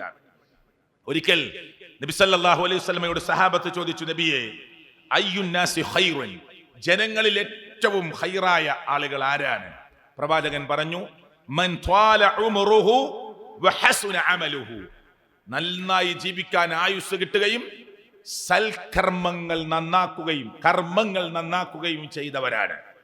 എങ്ങനെ? ജീവിക്കാൻ 70 കൊല്ലം 80 കൊല്ലം അവസരം കിട്ടി. ഒരു 60 കൊല്ലത്തിന്റെയും 70 കൊല്ലത്തിന്റെയും ഇടയിലാണ് ശരാശരി ഒരു നമ്മുടെ ആയുഷ്കാലമെന്ന് പ്രവാചകൻ സല്ലല്ലാഹു അലൈഹി വസല്ലം പറഞ്ഞിട്ടുണ്ട്. ബൈന 60 വ 70 എന്ന ഹദീസ് നിങ്ങൾക്കൊക്കെ അറിയാവുന്നതാണ്, ഞാൻ ആവർത്തിക്കുന്നില്ല. ഇവിടെ ചോദ്യം എന്താണ്? അയ്യുന്നാസി ഖൈർ, ആരാണ് ഏറ്റവും ജനങ്ങളുടെ കൂട്ടത്തിൽ ഏറ്റവും ഖൈറായ ഏറ്റവും നല്ലവനായ മനുഷ്യൻ ആരാണ്? മൻ ത്വാല ഉംറുഹു വഹസുന അമലുഹു. ദീർഘമായി ജീവിക്കാൻ അവസരം കിട്ടുക, കർമ്മങ്ങൾ നന്നാക്കാൻ പറ്റുക. ഒരാൾ 60 കൊല്ലം കഴിഞ്ഞിട്ട് ജീവിച്ചു, 70 കൊല്ലം കഴിഞ്ഞിട്ട് ജീവിച്ചു, കർമ്മമൊന്നും ചെയ്യാൻ പറ്റണില്ല. പിന്നെ ആ ജീവിതത്തിന് എന്താ അർത്ഥമുള്ളത്? രോഗം കൊണ്ട് കിടപ്പിലായി. അത് അല്ലാഹു തആല അർത്ഥത്തിൽ അതിനെടുക്കും. മറിച്ച് കുറേ 100 കൊല്ലം ജീവിച്ചിട്ടുണ്ട്, പക്ഷേ 80 കൊല്ലായിട്ടും 70 കൊല്ലായിട്ടും ഞാൻ ഖബറിലേക്ക് കാലു നീട്ടിയവനെ പോലെ പ്രായാധിക്യം കൊണ്ട് ഏതു സമയത്തും മരിക്കാം, പെടുന്നനെ മരിക്കാം. 10-ലും 20-ലും 30-ലും 40-ലും യൗവനത്തിലും ചോരത്തിളപ്പിലും ഒക്കെ മരിച്ചിട്ടുണ്ട് കുറെ ആളുകൾ. പക്ഷെ ഞാൻ പ്രായാധിക്യം കൊണ്ടു തന്നെ ഞാനിപ്പോൾ മരണത്തോടടുത്തു നിൽക്കുന്നവനാണ് എന്ന ബോധത്തോടുകൂടി കർമ്മങ്ങളെ സക്രിയമാക്കാൻ, കർമ്മങ്ങളെ സജീവമാക്കാൻ, അള്ളാഹുവിന്റെ പള്ളിയുമായി കൂടുതലെടുക്കാൻ അള്ളാഹു തആല നമുക്ക് ദീർഘായുസ് നൽകുന്നു. ധാരാളം അമലുകൾ ചെയ്യാൻ പറ്റുന്നു. ഇതാണ് മനുഷ്യകൂട്ടത്തിൽ ഏറ്റവും നല്ലവരായ വ്യക്തിത്വങ്ങളെന്ന് റസൂൽ കരീം സ്വല്ലല്ലാഹു അലൈഹി വസല്ലം. മറ്റൊരു ഹദീസിൽ കാണാം, തൂബാ ലിമൻ ത്വാല ഉംറുഹു വഹസുന അമലുഹു. തൂബ രണ്ടർത്ഥാണ് ഹദീസിന്റെ ഗ്രന്ഥങ്ങളിൽ വ്യാഖ്യാനങ്ങളിൽ കൊടുത്തിട്ടുള്ളത്. ഒന്ന് തൂബ സാധാരണ മംഗളം, ആശംസകൾ നേരുന്നു. ലിമൻ ത്വാല ഉംറുഹു വഹസുന അമലുഹു, ദീർഘമായി ജീവിക്കാൻ പറ്റി ധാരാളം നല്ല കർമ്മങ്ങൾ ചെയ്യാൻ പറ്റിയവർക്ക് മംഗളം. ഹദീസ് പണ്ഡിതന്മാർ പറഞ്ഞു, ഇവിടെ മറ്റൊരർത്ഥമുള്ളത് സ്വർഗത്തിലെ തൂബ ഷജറത്തും മിനൽ ജന്ന. തൂബ എന്നതുകൊണ്ട് ഉദ്ദേശിക്കുന്നത് സ്വർഗത്തിലെ ഒരു മരം അവർക്ക് വേണ്ടി ഉണ്ട് എന്നതാണ്. ഇതാണ് രണ്ടാമത്തെ വ്യാഖ്യാനം. എന്നിട്ട് തൂബ എന്ന മരത്തെക്കുറിച്ച് പ്രവാചകൻ സല്ലല്ലാഹു അലൈഹി വസല്ലം പറഞ്ഞു, 500 വർഷത്തെ യാത്രാ ദൈർഘ്യമുണ്ടാകും ആ മരത്തിന്റെ, ഒരു മരത്തിന്റെ തൂബാ വൃക്ഷത്തിന്റെ തണലിന് എന്ന് റസൂൽ കരീം സല്ലല്ലാഹു അലൈഹി വസല്ലമ വിശദീകരിച്ചത് കാണാം. അതുകൊണ്ട് ഈ റമളാൻ എന്ന് പറയുന്ന പവിത്രമായ ഒരു മാസത്തിന്റെ പ്രത്യേകത നമ്മുടെ മനസ്സിലുണ്ടാകാനാണ് ഞാൻ ഈ കാര്യങ്ങൾ പറഞ്ഞു വരുന്നത്. നബി സല്ലല്ലാഹു അലൈഹി വസല്ലം സഹാബത്തിനെ വിളിച്ചിട്ട് പറയും, അതാക്കും ശഹ്റു റമളാൻ ഷഹ്റുൻ മുബാറക്. ഇതാ നിങ്ങളിലേക്ക് വരുന്നു റമളാൻ മാസം, ഇതാ വരുന്നു, അതൊരു മുബാറക്കായ അനുഗ്രഹീതമായ മാസമാണ് എന്ന് അള്ളാഹുവിന്റെ പ്രവാചകൻ സല്ലല്ലാഹു അലൈഹി വസല്ലമ സഹാബത്തിനെ വിളിച്ച് പറയും. മാത്രമല്ല മറ്റൊരു സന്ദർഭത്തിൽ അള്ളാഹുവിന്റെ പ്രവാചകൻ പറഞ്ഞു, ഉൻസിലത്ത് സുഹുഫ് ഇബ്രാഹിം. ഇബ്രാഹിം നബി അലൈഹി സ്വലാത്തു വസ്സലാമിന് കിട്ടിയ ഏട്. നമ്മൾ സാധാരണ സൂറത്തുൽ അഅലയിൽ ഓതുമ്പോ സുഹുഫ് ഇബ്രാഹിം എന്ന് പറയില്ലേ? ഇബ്രാഹിം നബി അലൈഹി സ്വലാത്തു വസ്സലാമിന് ഇറക്കപ്പെട്ട ഏട്, അത് ഇറങ്ങിയത് ഫി അവ്വലി ലൈലത്തിൻ മിൻ റമളാൻ, റമളാനിന്റെ ആദ്യ രാത്രിയിലാണ് എന്ന് റസൂൽ കരീം സല്ലല്ലാഹു അലൈഹി വസല്ലം പറയുന്നു. വ ഉൻസിലത്തി തൗറാത്ത്, തൗറാത്ത് അല്ലാഹു തആല ഇറക്കി കൊടുത്തത് ലിസിത്തി മലൈന മിൻ റമളാൻ, റമളാനിലെ ആദ്യത്തെ 6 കഴിഞ്ഞതിന് ശേഷമാണ് എന്ന് മുഹമ്മദ് റസൂൽ കരീം സല്ലല്ലാഹു അലൈഹി വസല്ലം പറയുന്നു. വ ഉൻസിലൽ ഇൻജീൽ, ഇൻജീൽ ഇറക്കപ്പെട്ടത് ലി13 ഖലത് മിൻ റമളാൻ, റമളാനിന്റെ 13-നാണ് അല്ലെങ്കിൽ 13 കഴിഞ്ഞ ആ രാത്രിയാണ് എന്ന് പ്രവാചകൻ സല്ലല്ലാഹു അലൈഹി വസല്ലം പറയുന്നു. വ ഉൻസിലൽ ഖുർആൻ, ഖുർആൻ ഇറക്കപ്പെട്ടത് ലി24 ഖലത് മിൻ റമളാൻ, നോമ്പ് 24 പൂർത്തിയായി 25-ാമത്തെ രാവിലാണ് എന്ന് പ്രവാചകൻ സല്ലല്ലാഹു അലൈഹി വസല്ലം പറയുന്നു. അപ്പോ ലൈലത്തുൽ ഖദർ പ്രതീക്ഷിക്കാവുന്ന സന്ദർഭങ്ങൾ ഏത് എന്ന് പറഞ്ഞ സ്ഥലത്ത് ഈ സ്വഹീഹായ ഹദീസ് എടുത്ത് പണ്ഡിതന്മാർ കൊടുക്കുന്നുണ്ട്. 27-ാമത്തെ രാവിന് പ്രത്യേകത പറഞ്ഞ ഹദീസ് ഉണ്ട്. പക്ഷേ 25-ാമത്തെ രാവിലാണ് ഇവിടെ പ്രയോഗിച്ച വാക്ക് വഉൻസിലൽ ഖുർആൻ ലി24 ഖലത് മിൻ റമളാൻ എന്ന് പറഞ്ഞാൽ 24 കഴിഞ്ഞു എന്ന് പറഞ്ഞാൽ 25-ാമത്തെ രാവിലാണ് അള്ളാഹുവിന്റെ ഖുർആൻ മുഹമ്മദ് റസൂൽ കരീം സല്ലല്ലാഹു അലൈഹി വസല്ലമക്ക് അതിന്റെ ഇറക്കം ആരംഭിച്ചത് എന്ന് മുഹമ്മദ് റസൂൽ കരീം സല്ലല്ലാഹു അലൈഹി വസല്ലമ പറയുന്ന ഹദീസുകൾ നമുക്ക് കാണാൻ സാധിക്കും. അപ്പോ ലൈലത്തുൽ ഖദറിനെ അവസാനത്തെ 10-ലെ ഒറ്റയിട്ട രാവുകളിൽ പ്രതീക്ഷിക്കാൻ പറയുമ്പോൾ ചില പണ്ഡിതന്മാർ 25-ാമത്തെ രാവിനും 27-ാമത്തെ രാവിനുമൊക്കെ കൂടുതൽ പ്രത്യേകത പറയാനുള്ള ചില കാരണങ്ങൾ ഈ അർത്ഥത്തിലുള്ള ഹദീസുകളാണ് എന്നുകൂടി സാന്ദർഭികമായി മനസ്സിലാക്കേണ്ടതുണ്ട്. പിന്നെ റമദാൻ മാസത്തിൽ ഒരുപാട് വിജയങ്ങൾ അല്ലാഹു തആല കൊടുത്തിട്ടുണ്ട്. ഉദാഹരണത്തിന് ബദറിന്റെ ചരിത്രത്തിലേക്ക് കടന്നാൽ സമയം അതിന് കുറെ വേണ്ടി വരും. ഫത്ഹ് മക്ക അത് റമദാനിലാണ്. അതുപോലെ തന്നെ ഖന്ദക്കിന് വേണ്ടിയുള്ള സൈന്യത്തിന്റെ തയ്യാറെടുപ്പുകൾ മുഴുവൻ നടത്തുന്നത് പരിശുദ്ധമായ റമദാനിലാണ്. അതുപോലെ തന്നെ സഖീഫ് ഗോത്രം എന്ന് പറയുന്ന ഗോത്രം ഒന്നടങ്കം ഇസ്ലാമിലേക്ക് പ്രവേശിക്കുന്നത് പരിശുദ്ധമായ റമദാനിലാണ്. ഫതുഹുൽ ഫുതൂഹ് ഇതൊക്കെ സംഭവിക്കുന്നത് പരിശുദ്ധമായ റമദാനിലാണ്. അപ്പൊ ഈ റമദാൻ എന്ന് പറയുന്നതിന്റെ ഒരു ആമുഖത്തിൽ ഞാൻ കൊണ്ടുവന്നിട്ടുള്ളത് ഇതിന്റെ പവിത്രതയെ നമ്മൾ സാധാരണ പോലെ മനസ്സിലാക്കി പോയാൽ പോരാ, മറിച്ച് ഒരുപാട് കാര്യങ്ങൾ നമുക്കതിലൂടെ പഠിക്കാനുണ്ട്. ഞാൻ പറഞ്ഞല്ലോ, റമദാൻ എന്ന് പറഞ്ഞാൽ അതിന്റെ ആശയം തന്നെ കൊടും ചൂടാണ്. ഈ കൊടും ചൂട് എന്ന് അറബികൾ അതിന് ആ ആശയത്തെ ഉൾക്കൊള്ളുമ്പോൾ അവിടെ നമുക്ക് മനസ്സിലാക്കേണ്ട ചില കാര്യങ്ങളുണ്ട്. കടുത്ത ചൂടിൽ പരിശുദ്ധമായ റമദാനിൽ ബദറിന്റെ യുദ്ധത്തിന്റെ രംഗം നമ്മുടെ മനസ്സിലേക്ക് വരണം. പട്ടിണി, പണ്ഡിതന്മാർ അതിനെ പറഞ്ഞത് ഒട്ടിയ വയറ്, പൊട്ടിയ വാള്, തള്ളിയ കണ്ണ്. എന്നെ പ്രയോഗിച്ചത് പൊട്ടിയ വാള്, ഒട്ടിയ വയറ്, തള്ളിയ കണ്ണ്. കണ്ണുകൾ വിശപ്പ് കൊണ്ട് തള്ളിപ്പോയിട്ടുണ്ട്, വയറുകൾ ഒട്ടിപ്പിടിച്ചിട്ടുണ്ട്. ഖന്ദക്കിൽ നമുക്കൊക്കെ അറിയാം, കല്ലുകൾ വയറ്റത്ത് കെട്ടിയിട്ടാണ്. അത് റമദാനിലാണ് അതിന്റെ ഒരുക്കങ്ങൾ നടത്തുന്നത്. ഈ കിടങ്ങൊക്കെ നോമ്പും നോറ്റിട്ടാണ് കിടങ്ങ് ഒഴിക്കണത്. വിശന്ന് പൊരിഞ്ഞ് നിൽക്കുന്ന സമയം അതിന്റെ തയ്യാറെടുപ്പുകൾ നടത്തുകയാണ്. അതിനു മുമ്പ് നടന്നിട്ടുണ്ട്. അപ്പൊ ഞാൻ ഈ പറയുന്നത് പരിശുദ്ധമായ റമദാനിൽ ഒട്ടിയ വയറുമായി, പൊട്ടിയ വാളുമായി, തള്ളിയ കണ്ണുമായി ലാ ഇലാഹ ഇല്ലല്ലാഹ് എന്ന തൗഹീദിന്റെ ആ ഉറപ്പോടുകൂടി സ്വഹാബ കിറാം ബദറിലേക്ക് ഇറങ്ങുന്നതിനെ കുറിച്ച് നമ്മൾ ആലോചിക്കണം. ശക്തമായ ചൂട്, ദാരിദ്ര്യത്തിന്റെ കടുത്ത പ്രയാസം അനുഭവിക്കുക. തബൂക്ക് യുദ്ധം നടക്കുന്നത് മദീനയിൽ നിന്ന് 650 കിലോമീറ്റർ അപ്പുറത്താണ്.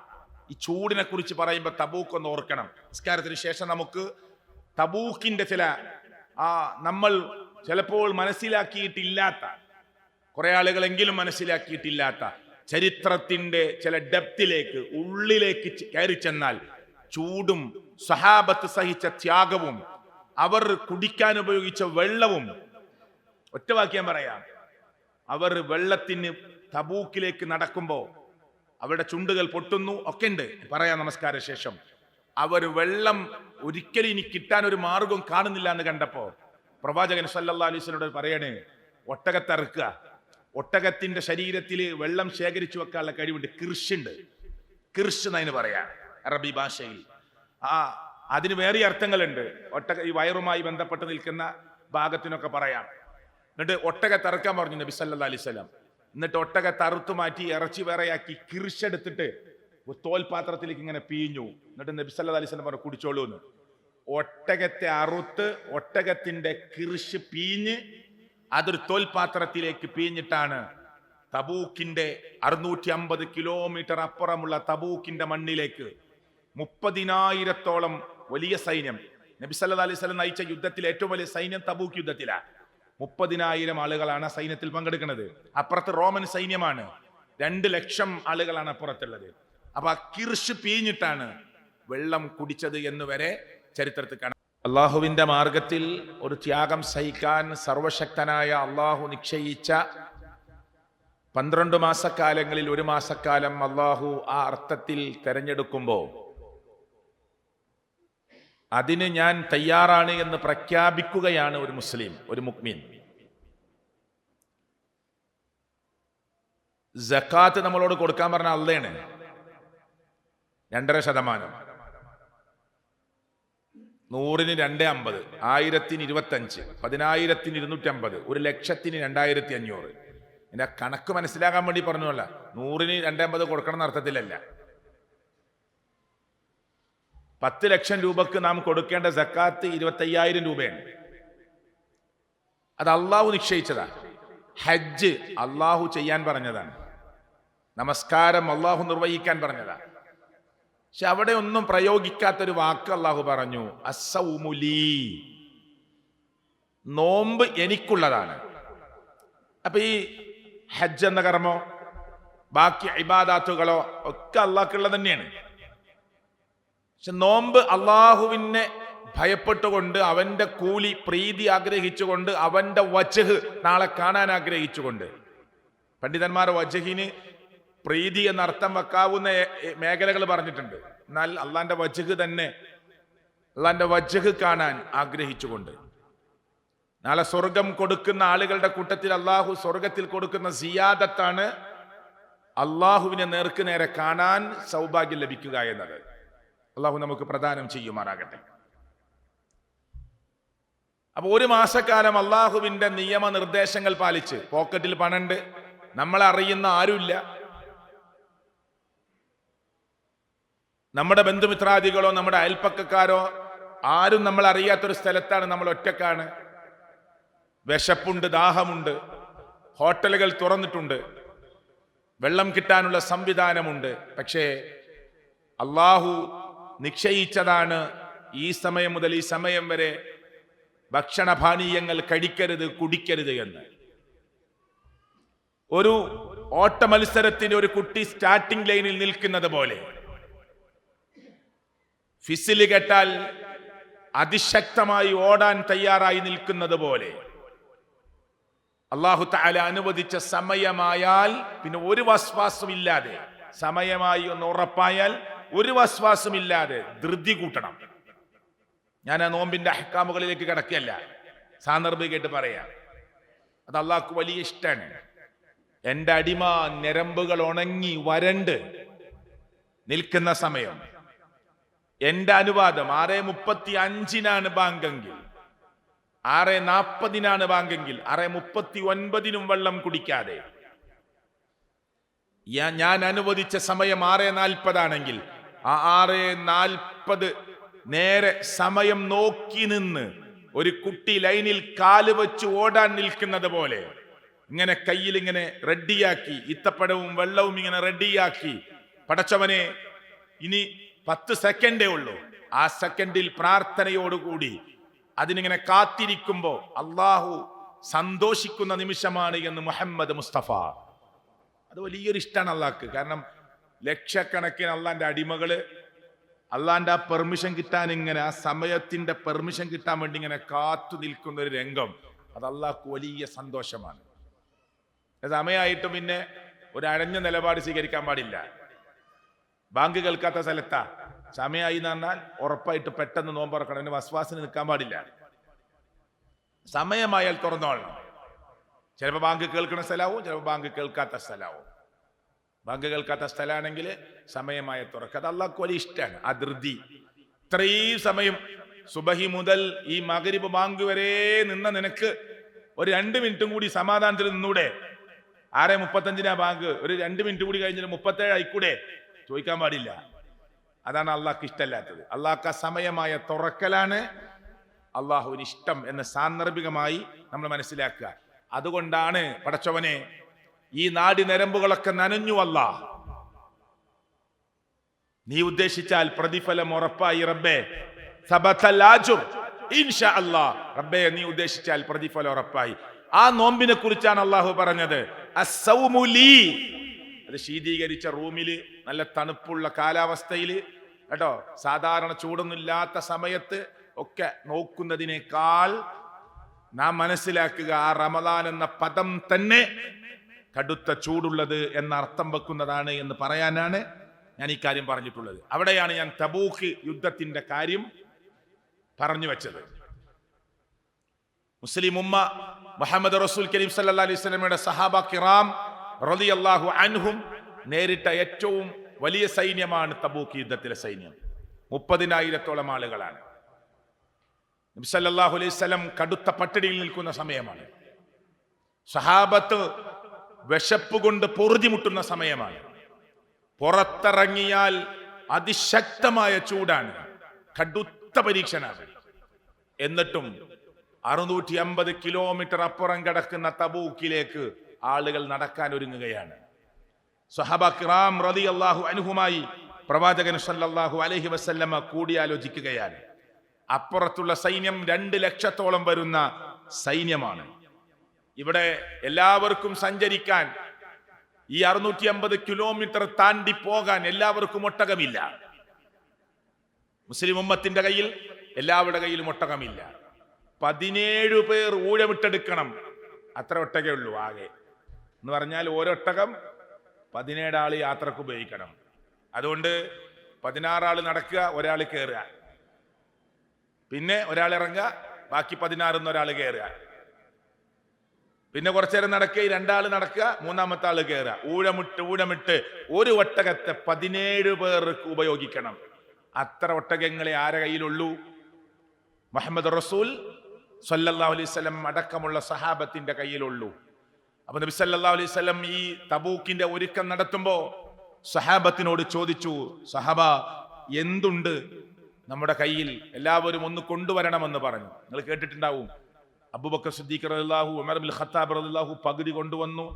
അബൂബക്കർ സിദ്ദീഖ് റളിയല്ലാഹു 4000 ദിർഹംസ് കൊടുത്തു. കേട്ടോ, അങ്ങനെയൊക്കെ. അബ്ദുറഹ്മാൻ ഇബ്നു ഔഫ് റളിയല്ലാഹു അൻഹു 200 ഊക്കിയ കൊടുത്തു. ഉസ്മാൻ ഇബ്നു അഫ്ഫാൻ റളിയല്ലാഹു നബി സല്ലല്ലാഹു അലൈഹി വസല്ലമയുടെ മടിയിലേക്ക് കയ്യിലുള്ള ദീനാറൊക്കെ ഇങ്ങനെ ഇട്ടുകൊടുത്തു.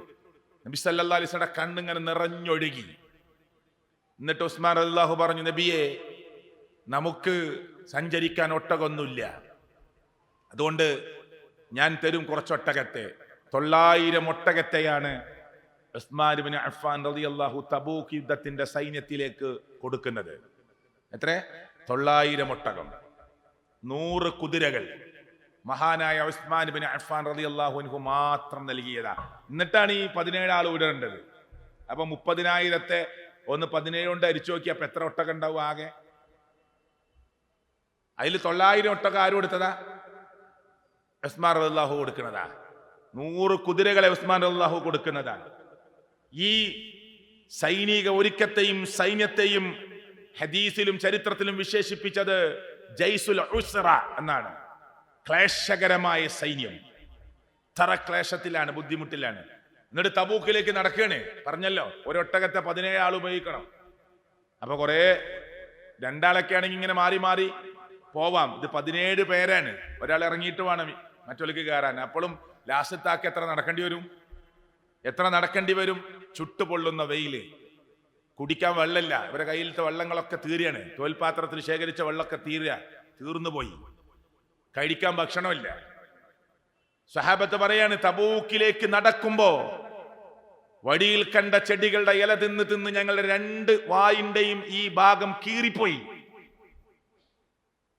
ഇലകൾ തിന്നിട്ട് സ്വഹാബത്തിന്റെ ഈ 2 ചുണ്ടുകളുടെ ഈ ഭാഗം, വായിന്റെ 2 ഭാഗവും ഇലകൾ ഇങ്ങനെ തിന്നിട്ട് ആട് കാട്ടിക്കുന്നത് പോലെ കാട്ടിച്ചു. അവർ ഇലകൾ തിന്നിട്ട് അവരുടെ ചുണ്ടുകൾ കീറിപ്പോയി എന്നൊക്കെ ചരിത്രത്തിൽ കാണാം. ഇവിടെ ഞാൻ നേരത്തെ പറഞ്ഞത്, അവസാനം കയ്യിലുള്ള എല്ലാ വെള്ളവും അവസാനിച്ചു.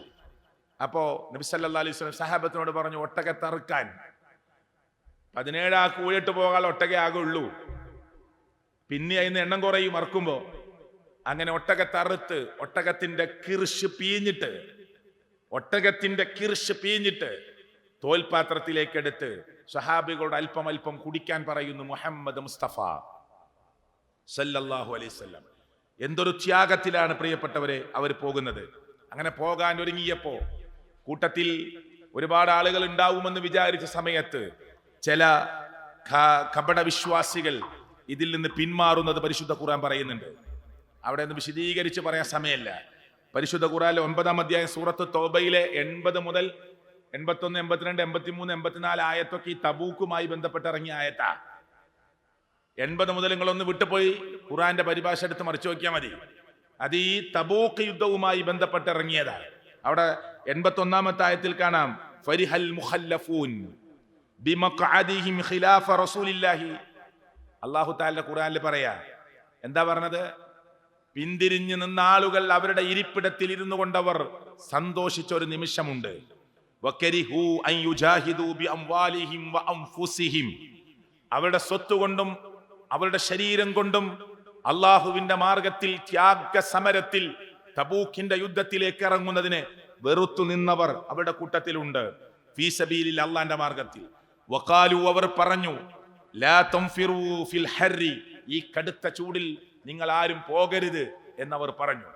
ഇവർ യുദ്ധത്തെ ഇല്ലാതാക്കാനും രക്ഷയില്ലാത്ത സമയത്ത് ഇസ്ലാമിന്റെ യുദ്ധം ഉണ്ടാവുക, അങ്ങോട്ട് പോകുന്ന യാത്രയെ മുടക്കാൻ വേണ്ടി ശ്രമിച്ചു കുറെ ആളുകൾ. അവർ പറഞ്ഞു ആരും പോകരുത് എന്ന് പറഞ്ഞു.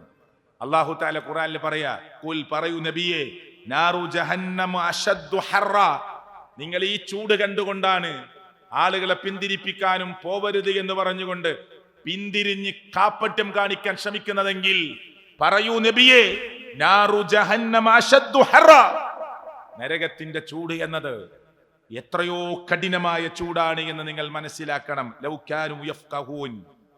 അല്ലാഹ് 82-ാമത്തെ ആയത്തിൽ പറഞ്ഞു, ഫൽയൽഹഖൂ ഖലീല, ഫൽയൽഹഖൂ ഖലീല, നിങ്ങൾ അല്പം മാത്രം ചിരിക്കുക, വലിയബ്ഖൂ കസീറ, ധാരാളമായി നിങ്ങൾ കരയേണ്ടി വരും. ഇപ്പൊ നിങ്ങൾ ചിരിക്കുകയാണില്ലേ? ഈ ഇറങ്ങിത്തിരിച്ച പാവപ്പെട്ട സ്വഹാബികളെ നോക്കിക്കൊണ്ട് പിന്തിരിഞ്ഞ കപട വിശ്വാസികൾ അവിടെ ഇരിപ്പിടങ്ങളിൽ ഇരുന്ന് ചിരിക്കുന്ന രംഗം കണ്ടുകൊണ്ട്. പ്രിയപ്പെട്ടവരെ, അല്ലാഹു തആല ഖുർആനിന്റെ ആയത്തിലൂടെ പറയുകയാണ്, ജസാഅം ബിമാ കാനൂ യക്സിബൂൻ, ഇതൊക്കെ അവർ പ്രവർത്തിച്ചത് നിമിത്തം അവർ അനുഭവിക്കാൻ പോകുന്നതാണ്, അവർക്ക് കിട്ടാൻ പോകുന്ന ജസാ ആണ് എന്ന് അല്ലാഹു ഇനി തുടർന്ന് പറയുന്നത്. അവരുമായി കൂട്ടുകൂടരുത്. യുദ്ധം കഴിഞ്ഞ് നിങ്ങൾ വിജയശീലാളന്മാരായി തിരിച്ചു വരുമ്പോ അടുത്ത യുദ്ധത്തിൽ ഞങ്ങളുണ്ട് എന്ന് പറയുമ്പോ നബിയെ, അവരെ നിങ്ങൾ ഒപ്പം കൂട്ടരുത്. ഇതൊക്കെയാണ് അടുത്ത ആയത്ത്. ഞാനോട് കിടക്കണില്ല, സമയമില്ല. അങ്ങനെ ഇനി യുദ്ധം കഴിഞ്ഞ് തിരിച്ചു വരുമ്പോ ഇവർ പറയും, ഞങ്ങളും വരാം അടുത്ത യുദ്ധ നീക്കത്തിലേക്ക് എന്ന്. ഒപ്പം കൂട്ടരുത്, അവരെ ഒപ്പം കൂട്ടരുത്, അവരെ കടുത്ത ശിക്ഷയ്ക്ക് വിധേയരാക്കാനുള്ളതാണ് എന്ന് അല്ലാഹു തആല പ്രയോഗിക്കുന്ന അടുത്ത ആയത്തുകൾ. അവരുടെ കൂടെ ഇരിക്കരുത് എന്ന് വരെ അല്ലാഹു തആല പറയുന്ന വാചകങ്ങളാണ്. തുടർന്ന് അല്ലാഹു തആലയുടെ പരിശുദ്ധ ഖുർആനിൽ സൂറത്തു തൗബയിൽ 83-84 ആയത്തുകളൊക്കെ നോക്കിയാൽ നമുക്ക് കാണാൻ സാധിക്കുന്നത്. ഞാനിത് പറഞ്ഞത്, ആ കടുത്ത ചൂട്, ആ ചൂട് സഹിച്ചുകൊണ്ട് ഇവർ പോവുകയാണ്. അവിടെ ഒരു മനുഷ്യന്റെ, ഒരു സഹാബിയുടെ പേര് ഞാൻ പ്രത്യേകം ഓർക്കുന്നു. അബൂ ഖൈസം എന്നാണ് അദ്ദേഹത്തിന്റെ പേര്. അബൂ ഖൈസം. അബൂ ഖൈസം എന്ന് പറയുന്ന മനുഷ്യൻ മുനാഫിക്കുകളുടെ ഈ പറച്ചിൽ കേട്ടിട്ട് വീട്ടിലേക്ക് മടങ്ങി. മുനാഫിക്കുകൾ ഇങ്ങനെ എല്ലാരോടും പറയാണ്, ഭയങ്കര ചൂടാണ്, അവിടെ എത്തുമ്പോ തന്നെ ചൂടുകൊണ്ട് മരിച്ചു പോകും. 650 കിലോമീറ്റർ താണ്ടിട്ട് അവിടെ എത്തുമ്പോഴേക്കും നമ്മളെ കഥ തീരും, പിന്നെന്ത് യുദ്ധ എന്നൊക്കെ ചോദിച്ചിട്ട് അവരിങ്ങനെ പറയുന്നത് കേട്ടിട്ട് അബൂ ഖൈസം പിറകോട്ടടിച്ചു. അദ്ദേഹത്തിന് 2 ഭാര്യമാരാണ്. അദ്ദേഹം യുദ്ധത്തിന് പോകുന്നില്ല എന്നറിഞ്ഞ് വീട്ടിലേക്ക് തിരിച്ചെത്തുന്നത് ഭാര്യമാരറിഞ്ഞിട്ട് നല്ല ബെഡ്ഷീറ്റൊക്കെ വിരിച്ചവരിങ്ങനെ 2 പേരും അവിടെ വീടുകളിൽ കാത്തു നിൽക്കുന്നതൊക്കെ ചരിത്രത്തിൽ കാണാൻ പറ്റും. അങ്ങനെ അബൂ ഖൈസം വീട്ടിലേക്ക് തിരിച്ചു വന്നു. പോയി അദ്ദേഹം യുദ്ധ നീക്കത്തിൽ നിന്ന് പിന്തി പിറകോട്ട് പോയി തന്റെ വീട്ടിലേക്ക് തിരിച്ചു പോകുന്ന രംഗം ചരിത്രത്തിൽ വിശദമായി പറയുന്നുണ്ട്. ആ ഒരുക്കങ്ങളൊക്കെ പറയുന്നുണ്ട്, നമുക്ക് കാണാൻ പറ്റും. ആ വീട്, ആ ഭാര്യമാര് കാത്തിരിക്കുന്നതും അവർ സന്തോഷിക്കുന്നതും അവർ ചിരിക്കുന്നതും ഒക്കെ കാണാൻ പറ്റും. അങ്ങനെ അവിടെ എത്തി ഭാര്യമാരിങ്ങനെ നല്ല വെള്ളം ഒരുക്കി അദ്ദേഹത്തിന് കുളിക്കാനുള്ളതും അതുപോലെ ചൂട് കുറയാനുള്ള സംവിധാനമൊക്കെ ചെയ്ത് അവരുടെ വീട്ടിൽ വളരെ സൗകര്യപ്രദമായ ഷീറ്റൊക്കെ വിരിച്ചിങ്ങനെ കാത്തു നിൽക്കുന്നത് കണ്ടപ്പോ അബൂ ഖൈസം ഭാര്യമാരോട് പറഞ്ഞു, കുറെ സമയം ഇങ്ങനെ അവരുടെ മുഖത്തേക്ക് നോക്കിയിട്ട് പറഞ്ഞു, റസൂലുള്ളാഹ്, അള്ളാഹുവിന്റെ പ്രവാചകൻ സല്ലല്ലാഹു അലൈഹി വസല്ലം ഫിൽ ഹർ, ചൂടിലാണ്, അന ഫിൽ ളിൽ, ഞാൻ തണലിലാണ്, അതുകൊണ്ട് എനിക്ക് നിങ്ങളുടെ കൂടെ നിൽക്കാൻ പറ്റുന്നില്ല, ഞാൻ പോകുന്നു തബൂക്കിലേക്ക് എന്ന് പറഞ്ഞ് അബൂ ഖൈസം വീട്ടിൽ നിന്ന് തിരിച്ച് ഓടി പ്രവാചകൻ സല്ലല്ലാഹു അലൈഹി വസല്ലമയുടെ കൂടെ എത്താൻ ഓടി. അങ്ങനെ കുറച്ച് വൈകിട്ടാണ് എത്തുന്നത്. എല്ലാവരും നടന്ന് മുമ്പേ പോയതല്ലേ. അബൂ ഖൈസം വീട്ടിലേക്ക് തിരിച്ചു പോയതാണല്ലോ.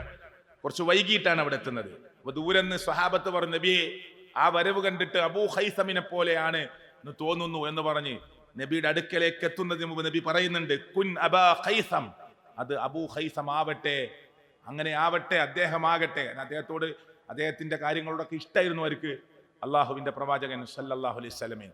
അതുകൊണ്ട് അബൂ ഖൈസം ആവട്ടെ അത് എന്ന് അള്ളാഹുവിന്റെ പ്രവാചകൻ പ്രത്യാശിക്കുകയും ആഗ്രഹിക്കുകയൊക്കെ ചെയ്യുന്നത് ചരിത്രത്തിൽ കാണാൻ പറ്റും. ഞാനിത് പറഞ്ഞത് നിങ്ങൾ ചിന്തിക്കുന്നുണ്ടോ? 650 കിലോമീറ്റർ, അതും കടുത്ത ചൂട്, കുടിക്കാൻ വെള്ളമില്ല, കഴിക്കാൻ ഭക്ഷണമില്ല, എന്നിട്ട് അവർ പോവാണ് അള്ളാന്റെ മാർഗത്തിൽ. എല്ലാം വിട്ടിട്ടാ പോകുന്നത്, ഭാര്യമാരെ, മക്കളെ, വീട് എല്ലാം വിട്ട്. 650 കിലോമീറ്റർ ഇന്ന് നമുക്ക് ദീർഘമായ യാത്രയാണ്. അന്ന് ഓടാൻ കാറുകളില്ല, മുസ്ലിം ഉമ്മത്തിന്റെ കയ്യിൽ അല്പം വേഗതയിൽ പോകാനുള്ള കുതിര സംഘങ്ങളില്ല. ഈ ഒട്ടകപ്പുറത്ത് കയറി, അതും 17 പേർ ഊഴമിട്ട് പോവേണ്ട ഒട്ടകങ്ങൾ മാത്രമേ അവിടെ കയ്യിലുള്ളൂ എന്ന് പറയുന്ന സമയത്ത് ചൂടിനെ മറികടന്നുകൊണ്ട് അവർ പോകുന്ന ആ യാത്ര റമളാൻ എന്ന് പറയുന്ന ശക്തമായ ചൂട് എന്ന് പറയുന്നതിലേക്ക് ചേർത്ത് വായിച്ചുകൊണ്ട് നമ്മളൊക്കെ എന്തു ത്യാഗമാണ് സഹിച്ചിട്ടുള്ളത് എന്ന് ഒരു പുനരാലോചന നടത്താനാണ് ഞാൻ തബൂക്കിന്റെ ചരിത്രം ഈ സന്ദർഭത്തിൽ ഓർത്തിട്ടുള്ളത്. അബൂദർ റളിയല്ലാഹു അൻഹു ഈ സംഘത്തിലുള്ള ഒരു സഹാബിയാണ്. അബൂദർ സഹാബിയുടെ പേര് നമ്മളൊക്കെ കേട്ടതാ. തബൂക്കിന്റെ ഈ സൈന്യത്തിലുള്ള ഒരാളാണ് അബൂദർ റളിയല്ലാഹു അൻഹു. പക്ഷെ അദ്ദേഹത്തിന്റെ ഒട്ടകത്തിന് തീരെ വയ്യ, വേഗത കുറവാ. അതുകൊണ്ട് അദ്ദേഹം ഒറ്റക്കായി, എല്ലാവരും പോയി. അദ്ദേഹം പറഞ്ഞു, നിങ്ങൾ പോയിക്കോളൂ, എന്നെ കാത്തിക്കണ്ട. അങ്ങനെ അദ്ദേഹം വളരെ പിറകിലായി, കുറേ സമയം വ്യത്യാസമായി. അങ്ങനെ അബൂദർ റളിയല്ലാഹു ഒട്ടകത്തെ വഴിയിൽ ഉപേക്ഷിച്ചു. ഇനി ഒട്ടകം കൊണ്ട് നടക്കാനില്ലേ, ഒട്ടകത്തെയും വലിക്കണം, ഒട്ടകം നടക്കണില്ല.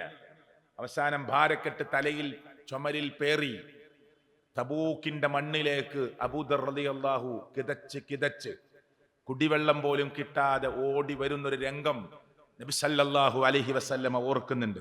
എന്നിട്ട് അബൂദർ ഇങ്ങനെ വരുന്നത് കണ്ടിട്ട് ചുമലില് ഒട്ടകപ്പുറത്ത് വെച്ച ഭാരക്കെട്ടും ഏറ്റി ഒട്ടകത്തെ വഴിയിൽ ഉപേക്ഷിച്ച് കിലോമീറ്ററുകളോളം ചൂടേറിയ മരുഭൂമിയിലൂടെ കുടിവെള്ളം പോലും ഇല്ലാതെ പച്ചിലകൾ പറിച്ചു തിന്ന് അബൂദർ റളിയല്ലാഹു അൻഹു ഭാരക്കെട്ടുകളുമായി തബൂക്കിന്റെ മണ്ണിലേക്ക് ഓടി വരുന്നത് കണ്ടപ്പോ നിറകണ്ണുകളോടെ പ്രവാചകൻ സല്ലല്ലാഹു അലൈഹി വസല്ലം പറയുന്ന ഒരു വാക്കുണ്ട്, തഈഷു വഹീദ, താങ്കൾ ഒറ്റക്കായിട്ട് ജീവിക്കുന്നവനാണ്. വതമൂതു വഹീദ, ഒറ്റക്കായി താങ്കൾ മരിക്കും, ഒറ്റപ്പെട്ടവനായി മരിച്ചു പോകും. വതുബഅസു വഹീദ, എല്ലാവരുടെ കൂട്ടത്തിലുമല്ലാതെ ഒറ്റക്കായി താങ്കളെ ഉയർത്തെഴുന്നേൽപ്പിക്കുമെന്ന് അള്ളാഹുവിന്റെ പ്രവാചകൻ സല്ലല്ലാഹു അലൈഹി വസല്ലമ അബൂദർ റളിയല്ലാഹു അൻഹുവോട് പറയുന്നുണ്ട്. ചരിത്രത്തിലേക്ക് പോണില്ല, അങ്ങനെ ഒറ്റപ്പെട്ടിട്ടാണ് ലോകത്തുനിന്ന് ഇവിടെ പറയുന്നത്. അപ്പോ അതൊരു കുറ്റായിട്ടല്ല പറഞ്ഞത്. ആരുമില്ലെങ്കിലും ഒറ്റപ്പെട്ടവനായി അള്ളാഹുവിന്റെ മാർഗത്തിൽ ത്യാഗം സഹിച്ച ഒരു മഹാരഥനായി അദ്ദേഹത്തെ പ്രിയപ്പെട്ടവരെ പിന്നെ കാണേണ്ടി വരുന്നൊരവസ്ഥ. ഞാൻ പറയുന്നത്, എത്ര ത്യാഗമാണ് ഇവരൊക്കെ സഹിച്ചിട്ടുള്ളത്. ഈ റമളാൻ ചൂടേറിയ കടുത്ത ചൂട് എന്ന് പറയുന്ന അല്പം ത്യാഗം സഹിച്ച് തന്റെ ജീവിതത്തിൽ സംഭവിച്ചു പോയ എല്ലാ കറകളും കഴുകിക്കളഞ്ഞ് സർവശക്തനായ റബ്ബിന്റെ മുമ്പിൽ ആ ഒരു നിഷ്കളങ്കനായ, ഒരു നിഷ്കാപ്പട്യനായ ഒരാളായി എനിക്കും നിങ്ങൾക്കും ഒന്ന് തന്റെ ശരീരത്തെയും മനസ്സിനെയും ഒക്കെ കഴുകി വൃത്തിയാക്കാൻ പറ്റുന്ന ശക്തമായ നടപടികൾ സ്വീകരിക്കാൻ പറ്റുന്ന ഒരു അവസരമാണ് സർവശക്തനായ അള്ളാഹു നമുക്ക് നോമ്പിലൂടെ നൽകുന്നത്. നമ്മൾ എപ്പോഴും കേൾക്കുന്ന ഒരു ഹദീസുണ്ട്. റസൂൽ കരീം സല്ലല്ലാഹു അലൈഹി വസല്ലം പറഞ്ഞു, ഇദാ ദഖല റമളാൻ, റമളാനിൽ നിങ്ങൾ പ്രവേശിച്ചാൽ ഫുതിഹത് അബ്വാബുൽ ജന്ന, ഒരു പ്രയോഗം.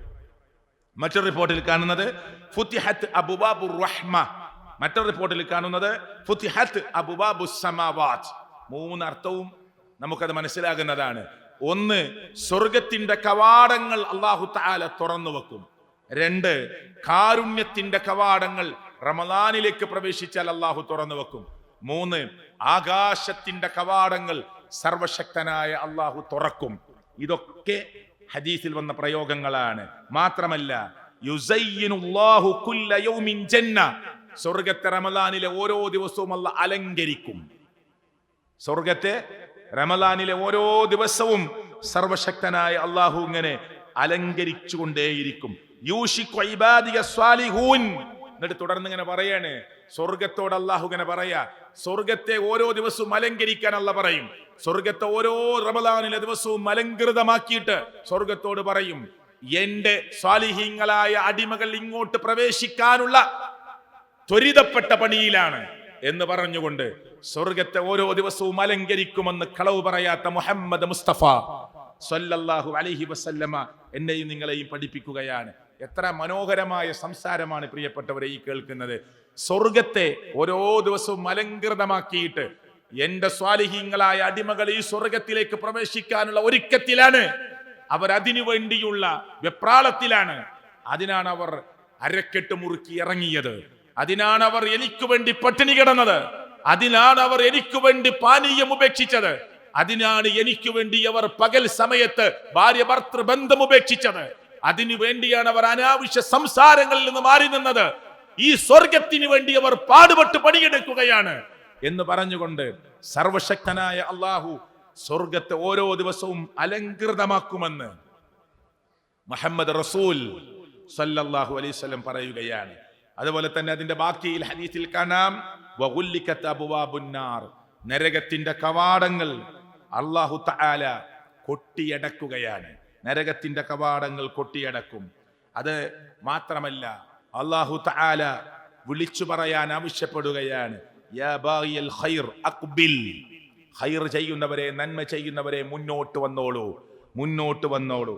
യാ ബാഗിയ ശർ, തിന്മ ഇതുവരെ ചെയ്തുകൊണ്ടിരുന്ന ആളുകളെ അക്സിർ, മതിയാക്കിക്കോളൂ എന്ന് പറഞ്ഞുകൊണ്ട് അവിടുന്നുള്ള വിളിച്ചു പറയലുകൾ നടക്കുന്നു എന്ന് പ്രിയപ്പെട്ടവരെ നമുക്ക് പ്രമാണങ്ങളിൽ നിന്ന് മനസ്സിലാക്കാൻ സാധിക്കുകയാണ്.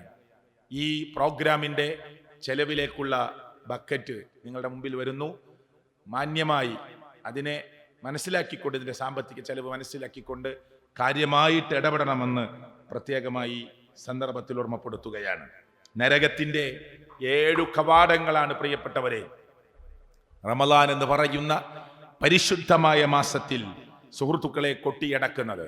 പരിശുദ്ധമായ റമളാനിൽ നരകത്തിന്റെ 7 കവാടങ്ങളും കൊട്ടിയടക്കുകയാണ്. മാത്രമല്ല, അല്ലാഹു തആല പറഞ്ഞതായി മുഹമ്മദ് റസൂൽ കരീം സല്ലല്ലാഹു അലൈഹി വസല്ലം നമ്മളെ പഠിപ്പിക്കുന്നു.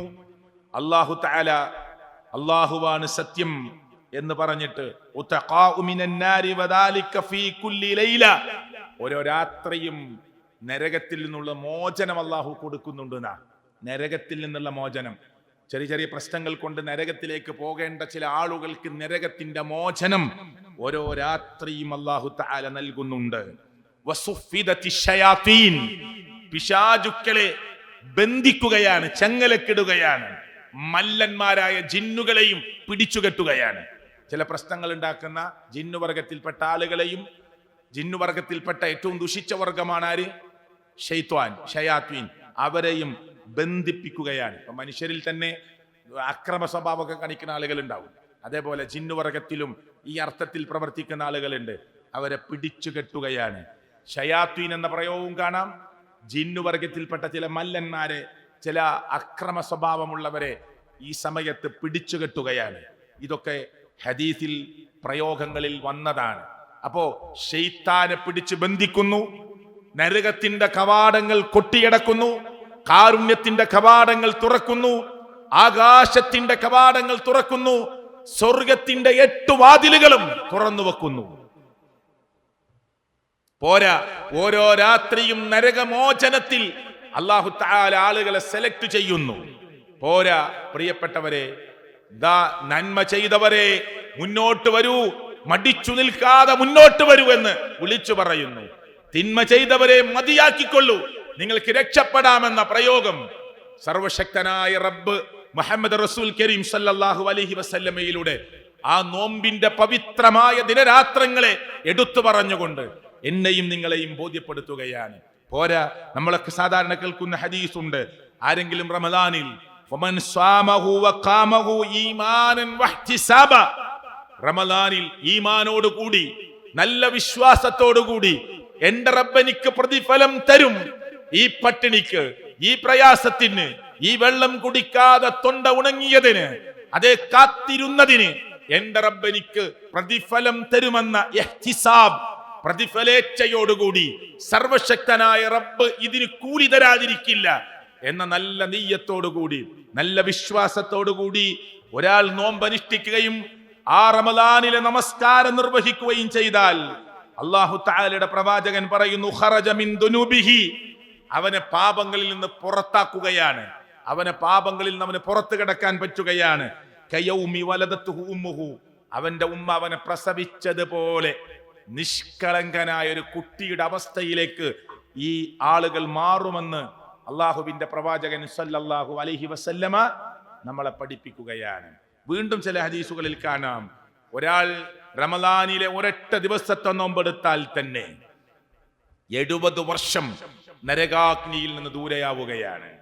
അങ്ങനെ ഒരാൾ ഒരൊറ്റ ദിവസം റമദാനിലെ ഒരൊറ്റ നോമ്പ് മൻ സ്വാമ യൗമൻ, ഒരു ദിവസത്തെ നോമ്പ്, അള്ളാഹുവിന്റെ കൂലി ഈമാനോട് കൂടി വിശ്വാസത്തോടു കൂടി വഹ്തിസാബ, പ്രതിഫലേച്ഛയോടുകൂടി ഒരു നോമ്പെടുത്താൽ, സർവശക്തനായ അള്ളാഹുവിന്റെ പ്രവാചകൻ നമ്മെ പഠിപ്പിച്ച, അള്ളാന്റെ വഹീ പ്രകാരം നമ്മളെ പഠിപ്പിച്ചത്, ബഅദല്ലാഹു വജ്ഹഹു അനിൻ നാരി 70 ഖരീഫ, 70 വർഷം വഴി ദൂരത്തേക്ക് അവന്റെ മുഖത്തെ, അവനെ നരകത്തിൽ നിന്ന് ദൂരെയാക്കുകയാണ്.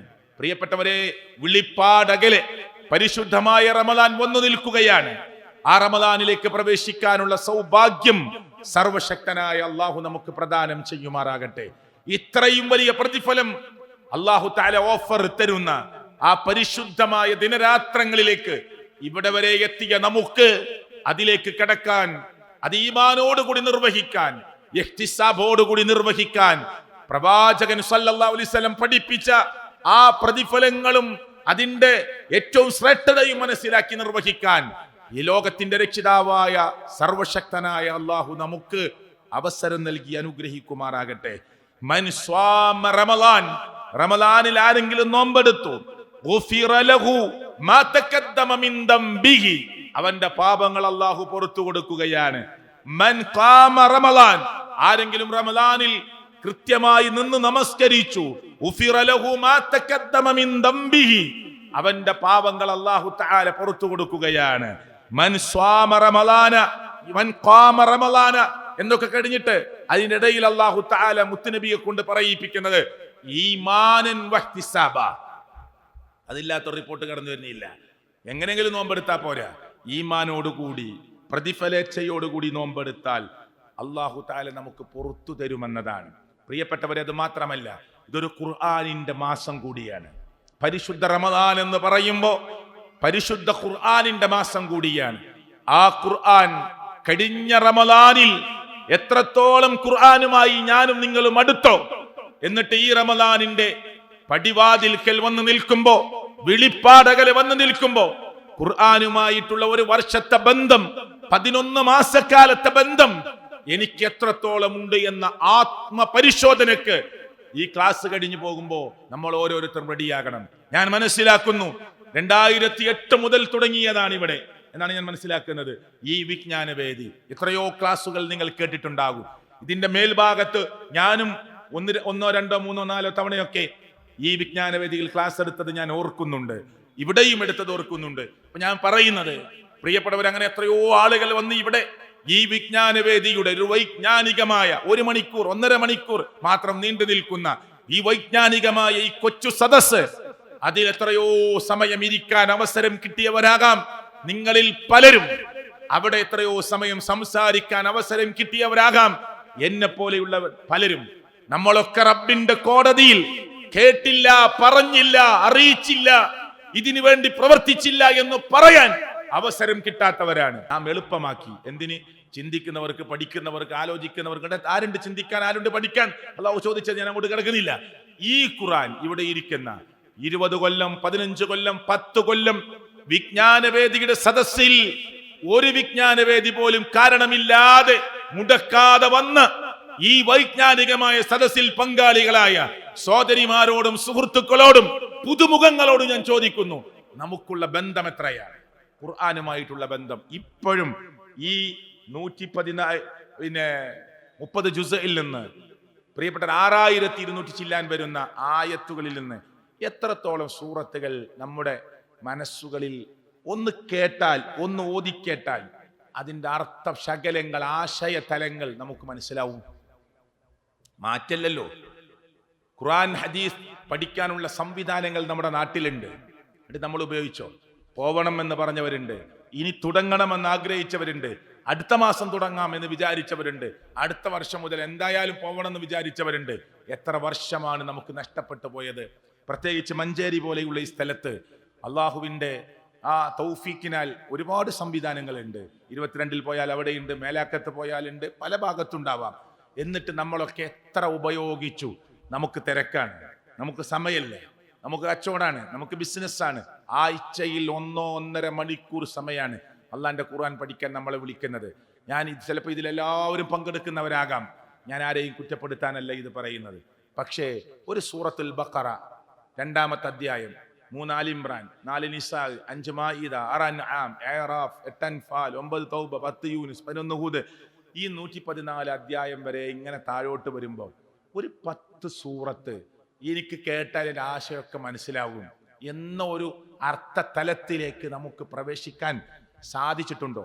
ഒരു 10 സൂറത്ത് ഖുർആൻ എന്ന് വലിയ സൂറത്തുകൾ മനസ്സിലാക്കുമെങ്കിൽ ബാക്കി സൂറത്തുകളുടെ അർത്ഥം നമുക്ക് ആയത്ത് കേൾക്കുമ്പോൾ തന്നെ മനസ്സിലാവും. അത് അറബി ഭാഷന്റെ പ്രത്യേകതയാണ്.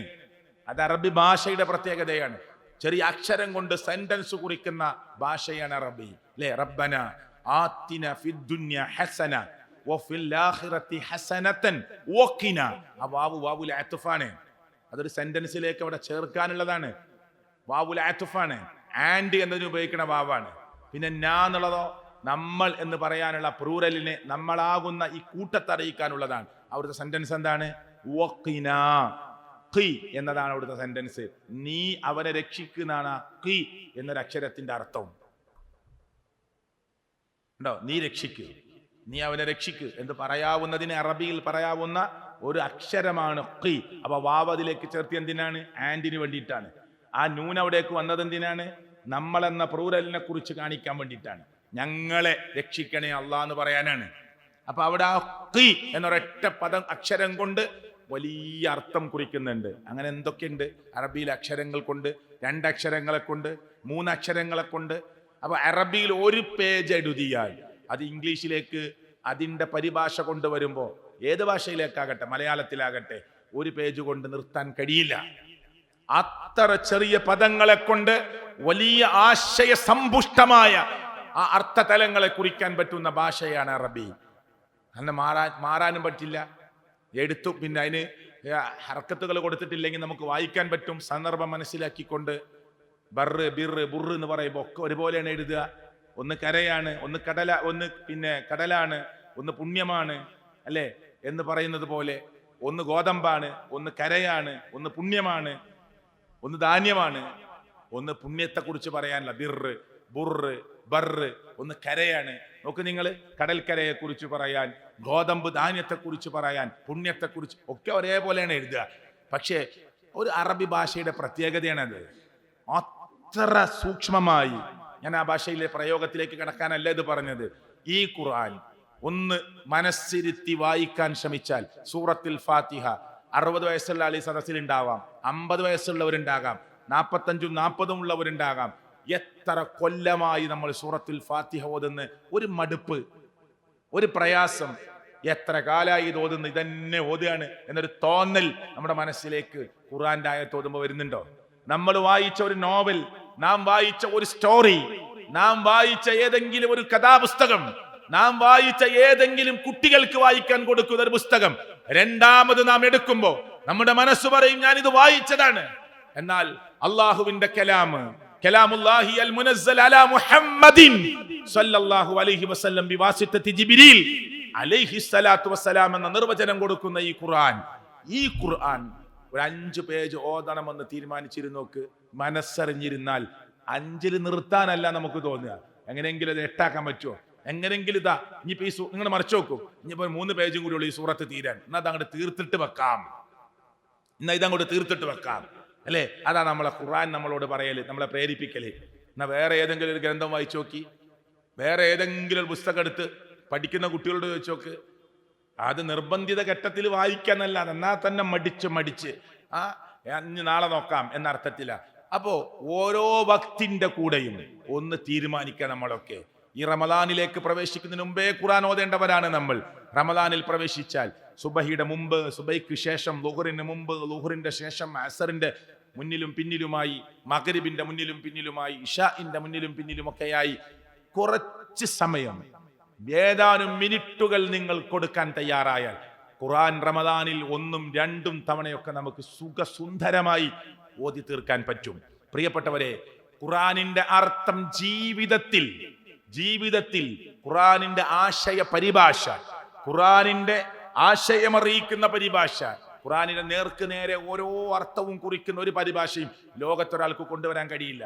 അതുകൊണ്ട് തന്നെ ആശയ പരിഭാഷ എന്ന് പറയുന്നത് അത് ലോകത്ത് ഇന്നുവരെ എത്ര കൊല്ലമായും നമ്മുടെ പണ്ഡിതന്മാർ ത്യാഗം സഹിച്ച് മറ്റു തഫ്സീറുകളെ അവലംബമാക്കി അതിൻ്റെ പരിഭാഷ എന്ന് പറയാവുന്ന ആശയങ്ങളെ ലോകത്ത് കുറിച്ചു വച്ചിട്ട്, എന്നിട്ട് ജീവിതത്തിൽ ഇന്ന് വരെ ഖുർആനിന്റെ പരിഭാഷ ആദ്യം മുതൽ അവസാനം വരെ ഒരു തവണ വായിക്കാത്തവർ നമ്മുടെ കൂട്ടത്തിൽ ഉണ്ടാവും. ഇപ്പൊ നമ്മളൊക്കെ എന്ത് ബിസിനസ്സിലാവട്ടെ, ഏത് വലിയ തിരക്കുള്ള ആളുകളാകട്ടെ, അള്ളാന്റെ ഖുർആൻ നമ്മളോട് ജീവിതത്തിൽ കൊണ്ടുവരാനും ഹൃദയത്തെ തട്ടി ഉണർത്താനും ചിന്തകളെ തട്ടി ഉണർത്താനും അതേ കർമ്മപദത്തിലേക്ക് നമ്മളെ ഇറക്കാനും സർവശക്തനായ റബ്ബ് വെച്ച നിയമാവലിയാണ് പരിശുദ്ധ ഖുർആൻ. ആ നിയമാവലിയെ, നിർദ്ദേശങ്ങളെ, സ്വർഗത്തിലേക്ക് വേണ്ട നിർദ്ദേശങ്ങളെ, നരകത്തിൽ നിന്ന് രക്ഷപ്പെടാനുള്ള നിർദ്ദേശങ്ങളെ, ജീവിതത്തിന്റെ മുച്ചൂട് രംഗങ്ങളെ അതേ കൃത്യമായി പഠിപ്പിക്കുന്ന മനുഷ്യന്റെ സൗഹാർദ്ദങ്ങളെ, അയൽപക്ക ബന്ധങ്ങളെ, മാതാപിതാക്കളോടുള്ള കടമകളെ, തന്റെ മക്കളോടുള്ള കിടപ്പാടുകളെ, ഭാര്യ ഭർത്തൃ ബന്ധങ്ങളെ, കുടുംബജീവിതത്തിന്റെ മുച്ചൂട് രംഗങ്ങളെ എല്ലാം സൂചനാപരമായി സംസാരിച്ച ഖുർആനിന്റെ അർത്ഥതലങ്ങൾ അറിഞ്ഞില്ലെങ്കിൽ പിന്നെ എന്താണ് പ്രിയപ്പെട്ടവരെ നമ്മൾ ലോകത്തറിയുക? എന്താ നമ്മൾ അറിയ ലോകത്ത്? 60 കൊല്ലം സമയം കിട്ടിയിട്ട്, 50 കൊല്ലം സമയം കിട്ടിയിട്ട്, 40 കൊല്ലം പ്രായപൂർത്തിയെത്തി, ഒരു 10-15 കൊല്ലം വിട്, 40 കൊല്ലം ജീവിച്ചാൽ 25 കൊല്ലം 15 വിട്ടാലും ബാക്കിയില്ലേ? ആ 25 കൊല്ലം സമയം കിട്ടിയിട്ട് മക്കൾക്ക് വേണ്ടി ഓടി എത്ര പ്രവാസികളെ പരിചയം അറിയോ നിങ്ങൾക്ക്? ഞാൻ എപ്പോഴും ഓർക്കാറുണ്ട്, എൻ്റെ ഒരു പ്രായമുള്ള സുഹൃത്ത് പ്രവാസിയായി എന്നോട് പറഞ്ഞു, നിങ്ങളെ സ്ഥാപനത്തിൽ ഞാൻ നിൽക്കട്ടെ എന്ന്. ഒരു പ്രവാസിയായ സുഹൃത്ത് പറയാം, എടക്കരയിൽ നമുക്കൊരു സ്ഥാപനം ഉണ്ടല്ലോ, ഒന്നും ശമ്പളമൊന്നും വേണ്ട, അവിടെ അങ്ങ് നിന്നാ മതി, കുട്ടികൾ കൊടുക്കണ ഭക്ഷണമൊക്കെ കഴിച്ച് ഇന്നെ കൊണ്ട് പറ്റുന്ന ചെറിയ പണിയൊക്കെ ഞാൻ അടുത്തോളാം, അവിടെ നിൽക്കട്ടെ എന്ന് ചോദിച്ചു. എന്താണ് പ്രശ്നം? 28 കൊല്ലം ഗൾഫിൽ നിന്ന് വന്ന ആളാ, ഇപ്പൊ കയ്യിൽ ക്യാഷില്ല. മൂപ്പര് പറയാണ്, മക്കള് ചോദിക്കുമ്പോ പൈസ, ഭാര്യ പറയുമ്പോ കയ്യിലില്ലെങ്കിൽ റൂമിലുള്ള ആളടുന്ന് വാങ്ങിയിട്ട് അയച്ചു കൊടുക്കുക. ഓരോ മാസവും മിനിമം 30,000-ൽ കുറയാത്ത സംഖ്യ ഞാൻ വീട്ടിലേക്ക് അയച്ചു കൊടുക്കും. എന്നിട്ട് ശേഷിപ്പുകളൊന്നുമില്ല, ഞാൻ വലിയ വിദ്യാസമ്പന്നനൊന്നല്ല, സാധാരണ ജോലിക്കാരനാ. അങ്ങനെ അധ്വാനിച്ച് ഊറ്റി മെഴുകുതിരി പോലെ കത്തിത്തീർന്ന് അവസാനം ഇനി വയ്യ, ഇനി നാട്ടിൽ വന്ന് വീട്ടിലിരുന്ന്, വീടിൻ്റെ അടുത്ത് പള്ളിയുണ്ട്, അവിടെ പോയി ജമാഅത്തിലൊക്കെ പങ്കെടുത്ത്, മക്കളൊക്കെ കുറച്ച് വലുതായല്ലോ, അതുകൊണ്ട് ഒന്ന് സമാധാനത്തിലിരുന്ന് ഭാര്യനൊക്കെ കണ്ട് ഈ 28 കൊല്ലത്തിനിടയിൽ മൂപ്പര് പറയാ, വർഷത്തിൽ 1 മാസം ലീവ്, വർഷത്തിൽ 1 മാസം ലീവ്, ചിലപ്പോൾ 2 മാസം എടുത്താൽ ശമ്പളം കിട്ടൂല, അങ്ങനെ അഡ്ജസ്റ്റ് ചെയ്ത് നിൽക്കുക. ചിലപ്പോൾ 1 വർഷം വരൂല, 2 വർഷം എന്താക്കും, ഒരു 3 മാസം ലീവ് ആക്കിയിട്ട് 2 വർഷം കൂടുമ്പോൾ വരും. അപ്പോൾ 1 മാസം 1 വർഷത്തിൽ ലീവുള്ള ഈ പാവപ്പെട്ട മനുഷ്യന് 28 കൊല്ലം എത്ര മാസം കിട്ടി ലീവ്? 28 മാസം എന്ന് പറഞ്ഞാൽ 2.5 വർഷം കിട്ടിയിട്ടില്ല. ഇനി കുറച്ച് കൂട്ടിയെടുത്തതൊക്കെ കൂട്ടിയാൽ ഒരു 2.5 വർഷം. 28 കൊല്ലത്തെ ദാമ്പത്യ ജീവിതത്തിനിടയിൽ 2.5 വർഷമാണ് മക്കളും ഭാര്യയായിട്ട് ജീവിക്കാൻ പറ്റിയത്. എന്നിട്ട് ഇപ്പൊ വന്നിട്ട് എനിക്കൊരു ഫോട്ടോ ഇട്ടെന്ന് നോക്കത് കേട്ടോ, ഒരു ഫോട്ടോ ഇട്ടെന്ന്. ഞാനിങ്ങനെ വിളിക്കുമ്പോൾ ഞാൻ പറയാന്നൊക്കെ പറയും മൂപ്പരോട്, നോക്കട്ടെ, അത് ആലോചിച്ച് ചെയ്യണം, കുറച്ച് പ്രായമുള്ളൊരു മനുഷ്യനല്ലേ, നമ്മളവിടെ കൊണ്ടുവന്നുണ്ട്, പെട്ടെന്ന് വന്നോളി പറഞ്ഞിട്ട്. അപ്പൊ അയാളൊരു ഫോട്ടോ ഇട്ടു. ആ ഫോട്ടോത്തിൽ എന്താ പറയുക, കരിഞ്ഞ അപ്പം. എന്നോട് പറയാ, ഇത് രാവിലെ എനിക്ക് കഴിക്കാൻ തന്ന നാസ്തിയാണ്, ഇത് കരിഞ്ഞ അപ്പമാണ് എന്ന് ഞാൻ പറഞ്ഞപ്പോ, നിങ്ങളേറ്റ കൊണ്ടുവരുന്നുണ്ടോ ഇവിടെ, ഞങ്ങൾക്ക് വോയിസ് അയച്ചു തരണമെന്ന് ചോദിച്ചു. നിങ്ങൾ കൊണ്ടുവരുന്നുണ്ടോ? കിട്ടിയത് തന്നത് തിന്നിട്ട് മിണ്ടാതെ നിന്നോളി എന്നാണ് എൻ്റെ സഹധർമ്മിണിയുടെ വാക്ക്. ഞാൻ വോയിസ് നിങ്ങൾക്ക് കേൾപ്പിക്കണോ, അതുകൊണ്ട് വൈകിക്കല്ലേ, ഇനി ഞാൻ അങ്ങോട്ട് വരികയാണ് എന്ന് ഞാൻ അതിന് വേറൊരു മാർഗമൊക്കെ പറഞ്ഞു കൊടുത്തു. ഞാനിത് പറയുന്നത് സുഹൃത്തുക്കളെ, ജീവിതത്തിൽ ഒന്നും ബാക്കിയാക്കാതെ പ്രവാസ ലോകത്ത് പണിയെടുത്ത് അധ്വാനിച്ച് ആ മനുഷ്യൻ നാട്ടിലേക്ക് തിരിച്ചെത്തുമ്പോൾ ആ മനുഷ്യനെ 2 കൈകളും നീട്ടി സ്വീകരിച്ച് ശിഷ്ടകാലം അയാൾക്ക് വേണ്ട സേവനം ചെയ്ത് ജീവിക്കേണ്ട ഭാര്യ, ഞങ്ങൾക്ക് വേണ്ടി ഇത്രയും കഷ്ടപ്പെട്ട് ഞങ്ങളെ എല്ലാവരെയും പഠിപ്പിച്ച് ജോലിയിലാക്കാൻ വേണ്ടി പണിയെടുത്ത, ഊണും ഉറക്കവും ഒടിച്ച് എക്സ്ട്രാ ഡ്യൂട്ടി എടുത്ത്, ഓവർ ഡ്യൂട്ടി എടുത്ത് ഞങ്ങൾക്ക് വേണ്ടി പ്രവാസ ലോകത്ത് പണിയെടുത്ത പാവപ്പെട്ട പച്ചയായ ഈ മനുഷ്യനെ ഞങ്ങൾ ഇനി ഒരു ജോലിക്കും പറഞ്ഞേക്കാതെ വീട്ടിൽ ഇരുത്തണം എന്ന് തീരുമാനിക്കുന്നതിന് പകരം പണം കൊടുത്തപ്പോ ദീന് കൊടുക്കാൻ അയാൾക്ക് പറ്റിയിട്ടില്ല. മനസ്സിലായില്ലേ? പണം കൊടുത്തപ്പോ, പഠിക്കാനുള്ള കോളേജ് സെലക്ട് ചെയ്ത് കൊടുത്തപ്പോ, പഠിക്കാനുള്ള ഒരുപാട് മേഖലകൾ പറഞ്ഞു കൊടുത്ത് ഫീസ് അടച്ചപ്പോ അള്ളാഹുവിന്റെ ദീനിലേക്ക് അവിടെ QHLS പോയിക്കോളി നിങ്ങളും കുട്ടികളും കൂടിയിട്ട് കേട്ടോ. അള്ളാന്റെ ദീന് പഠിക്കുന്ന ക്ലാസ് ഉണ്ട് എല്ലാ മാസവും. അവിടെ പോയിട്ട് ഇരുന്ന് കേൾക്കണമെന്ന് പറയാൻ നിർബന്ധിക്കാനൊന്നും അയാൾക്ക് പറ്റിയിട്ടില്ല. അതുകൊണ്ട് ദീന് നഷ്ടപ്പെട്ടു. ഇതൊക്കെ ലോകത്ത് സംഭവിക്കുന്നതാണ് സുഹൃത്തുക്കളെ, ഇതൊക്കെ ലോകത്ത് സംഭവിക്കുന്നതാണ്. നമ്മൾ മനസ്സിലാക്കണം. ഇങ്ങനെ കഷ്ടപ്പെട്ട് നമ്മൾ ജീവിച്ചു. നേരെ ഖുർആൻ ഓതാൻ സമയമല്ല, നേരെ നോമ്പെടുക്കാൻ സമയമല്ല. എല്ലാവരും തിങ്കളാഴ്ചയും വ്യാഴാഴ്ച സുന്നത്ത് നോമ്പെടുക്കുമ്പോൾ അതിനും പറ്റണില്ല. വെയിലത്താണ് പണി അല്ലെ. 13, 14, 15 സുന്നത്ത് നോമ്പെടുക്കുന്ന ആളുകളെ കാണുമ്പോൾ അയാൾക്ക് പറ്റണില്ല. കാരണം കഠിനാധ്വാനത്തിലാണ്, സാധിക്കണില്ല. പിന്നെ ഫർലായ നോമ്പ് നഷ്ടപ്പെടുത്താൻ പറ്റൂലല്ലോ, അതെടുക്കാണ്. സുന്നത്ത് നോമ്പൊന്നും എടുക്കാൻ പറ്റണില്ല. ഇങ്ങനെ കഷ്ടപ്പെട്ടിട്ട് ഈ മക്കൾക്ക് വേണ്ടി, ഭാര്യയ്ക്ക് വേണ്ടി, കുടുംബത്തിന് വേണ്ടി വീട് സ്വപ്നം കണ്ട് പണിയെടുത്തിട്ട് അവസാനം ഇഹലോകവും പരലോകവും നഷ്ടപ്പെട്ടാൽ എന്തായിരിക്കും അവസ്ഥ? എന്തായിരിക്കും? അതുകൊണ്ട് മക്കൾക്ക് വേണ്ടിയൊന്നും ഓവർ റിസ്ക് ആരും ഏറ്റെടുക്കണ്ട. നമ്മളൊക്കെ അങ്ങനെ ജീവിച്ച അങ്ങനെ അവർക്കൊരു വഴി അള്ള കാണിക്കും. അവർക്ക് വേണ്ടി അധ്വാനിക്കണ്ടെന്നല്ല ഈ പറയണത്, അവർക്ക് വേണ്ടി ബാക്കി വെക്കണ്ടെന്നല്ല. നമ്മുടെ പരലോകം മറന്ന് നമുക്ക് ചെയ്തു തീർക്കാനുള്ള ഇബാദാത്തുകൾ മറന്ന്, നമുക്ക് ചെയ്തു തീർക്കാനുള്ള സുന്നത്തുകൾ മറന്ന്, നാളെ പരലോകത്ത് രക്ഷ കിട്ടാനുള്ള കാര്യങ്ങൾ മറന്ന് ഈ മക്കൾക്ക് വേണ്ടി ഓടി നാം അധ്വാനിച്ച് ലക്ഷക്കണക്കിന് വരുമാനം, കോടികൾ ആസ്തി ഉണ്ടാക്കി മരിച്ചു പോകുമ്പോ പിറ്റേ ദിവസം ആ സ്വത്തിന് വേണ്ടി തർക്കിക്കുന്ന മക്കൾ, അള്ളാഹുവിന്റെ മാർഗത്തിൽ ചെലവഴിക്കാൻ മടിക്കുന്ന ആളുകൾ കണ്ടില്ലേ? എന്താ തബൂക്കിലേക്ക് പോകുമ്പോ മടി, പ്രവാചകന്റെ കന്തൂറ ഒന്ന് ഇങ്ങനെ നീട്ടിപ്പിടിച്ചിരിക്കാൻ പറയാ. ഉസ്മാൻ ഇബ്നു അഫ്ഫാൻ റളിയല്ലാഹു ഇങ്ങനെ അവിടേക്ക് വെതറിയിടുകയാണ്. നബിയേ, ഇതൊക്കെ എന്റെ കയ്യിലുള്ളത്. ഇനി അതിന് പുറമെ 900 ഒട്ടകത്തെ ഞാൻ തരാം, അതിന്റെ പുറമെ 100 കുതിരനെ ഞാൻ സംഘടിപ്പിച്ചു തരാം. സുബ്ഹാനല്ലാഹ് അല്ലേ നബിയെ, അള്ളാഹുവിന്റെ പ്രവാചകരെ, വീട്ടിൽ ഇനി ഒന്നും ബാക്കിയില്ല, എല്ലാം കൊണ്ടുവന്നിരിക്കുന്നു. ഉമർ ഇബ്നു ഖത്താബ് റളിയല്ലാഹു പറയും, നബിയെ, എന്റെ സ്വത്തിന്റെ പകുതി ഞാൻ കൊണ്ടുവന്നിരിക്കുന്നു നബിയെ. ഇങ്ങനെ മത്സരിച്ച സ്വഹാബ കിറാം റളിയല്ലാഹു അൻഹുവിന്റെ ചരിത്രത്തെ വെറുതെ കേട്ട് തിരിച്ചു പോകേണ്ടവരല്ല നമ്മൾ. മറിച്ച് നമുക്കെന്ത് കൊടുത്തതേ സുഹൃത്തുക്കളെ നമുക്ക് ബാക്കി ഉണ്ടാവുള്ളൂ. തിന്നതൊക്കെ പോയില്ലേ അല്ലേ? ഡ്രസ്സ് വാങ്ങിയതൊക്കെ പോയില്ലേ? അത് ദ്രവിച്ച് നുരുമ്പി വേസ്റ്റായി ഒക്കെ പോയി. നമ്മൾ എവിടെ കൊടുത്തു, എവിടെ ചെലവഴിച്ചു, അതൊക്കെ നമുക്ക് ബാക്കിയുണ്ട്. അപ്പൊ ഞാനിത് പറഞ്ഞെന്തിനാണ്? നമ്മളെ മറന്നുകൊണ്ട്, നമ്മുടെ പരലോകത്തെ മറന്നുകൊണ്ട് ചില ആളുകൾ അങ്ങനെയാണ്. നേരെ ജമാഅത്തിൽ കൂടാൻ പോലും സമയമില്ല, പിന്നെ മക്കൾക്ക് വേണ്ടി ഓടുകയാണ്. അങ്ങനെ ഒരു ഓട്ടം ഉണ്ടോ ഇസ്ലാമിലുണ്ടോ? നേരെ ഒന്ന് കണക്കൂട്ടിട്ട് സക്കാത്ത് കൊടുക്കാൻ പോലും സമയമില്ല. മക്കളെ കുറിച്ച് ആലോചിച്ച്, പെൺകുട്ടികളുടെ കല്യാണത്തെ കുറിച്ച് ആലോചിച്ച്, മക്കളുടെ ഫീസിനെ കുറിച്ച് ആലോചിച്ച് ഓടടാ ഓട്ടം. വേറെ ഒന്നും ചെയ്യാൻ സമയമില്ല. ഇങ്ങനൊരു ഓട്ടം ഉണ്ടോ സുഹൃത്തുക്കളെ? അതുകൊണ്ട് നമുക്കൊക്കെ പോരായ്മകളുണ്ട് നമുക്കൊക്കെ. ആ സർവ്വ പോരായ്മകളെയും തുടച്ചു തരാമെന്ന് അള്ളാഹു തരുന്ന ഒരു ഓഫർ തരുന്ന സമയമാണ് റമദാൻ എന്ന് പറയുന്ന പുണ്യത്തിന്റെ മാസം നമ്മുടെ മുമ്പിലേക്ക് വരുന്നത്. അതിനെ നാം ഒരിക്കലും തട്ടിക്കളഞ്ഞ് ഒന്നും കേൾക്കാത്ത ഒരാളായി ഞാനും നിങ്ങളും മാറിപ്പോകരുത് എന്ന് മാത്രമേ ഈ സമയത്ത് പറയാനുള്ളൂ.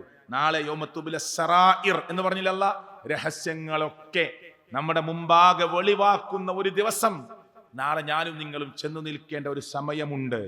നമ്മുടെ മുമ്പിൽ അങ്ങനെ ഒരു സമയം വരാനുണ്ട്. സർവ്വ രഹസ്യങ്ങളും അള്ളാഹുവിന്റെ പാർശ്വത്തെ കൊണ്ട് ചില ആളുകൾ അങ്ങനെ മറച്ചു പിടിക്കുന്ന, എന്നിട്ട് അള്ളാഹുവിനെ അങ്ങനെ ചേർത്ത് പിടിക്കും. ഇതൊക്കെ ഹദീസിൽ വന്നതാ. എന്നിട്ട് പറയും, ഇതൊക്കെ നീ ചെയ്തതാട്ടോ, ഈ കള്ളത്തരങ്ങളൊക്കെ നീ കാട്ടിയതാ, ഈ തോന്നിയാസങ്ങളൊക്കെ നീ ചെയ്തതാ.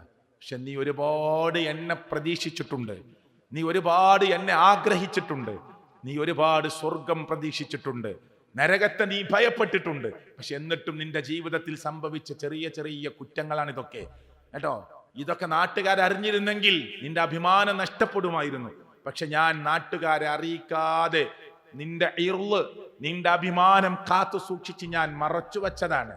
ഇതാ ഇവിടെയും ഞാൻ ഇത് വെളിവാക്കാതെ നിന്നെ പരിഗണിച്ചുകൊണ്ട് ഇത് മറച്ചു പിടിക്കുന്നു എന്ന് പറഞ്ഞ് അള്ളാഹുവിന്റെ പാർശ്വം മറയാക്കിക്കൊണ്ട് ചില അടിമകളോട് നാളെ പരലോകത്ത് സംസാരിക്കുമെന്ന് പ്രവാചകൻ മുഹമ്മദ് മുസ്തഫ സ്വല്ലല്ലാഹു അലൈഹി വസല്ലം അല്ലേ? നിഷേധിക്കാൻ പറ്റൂലല്ലോ.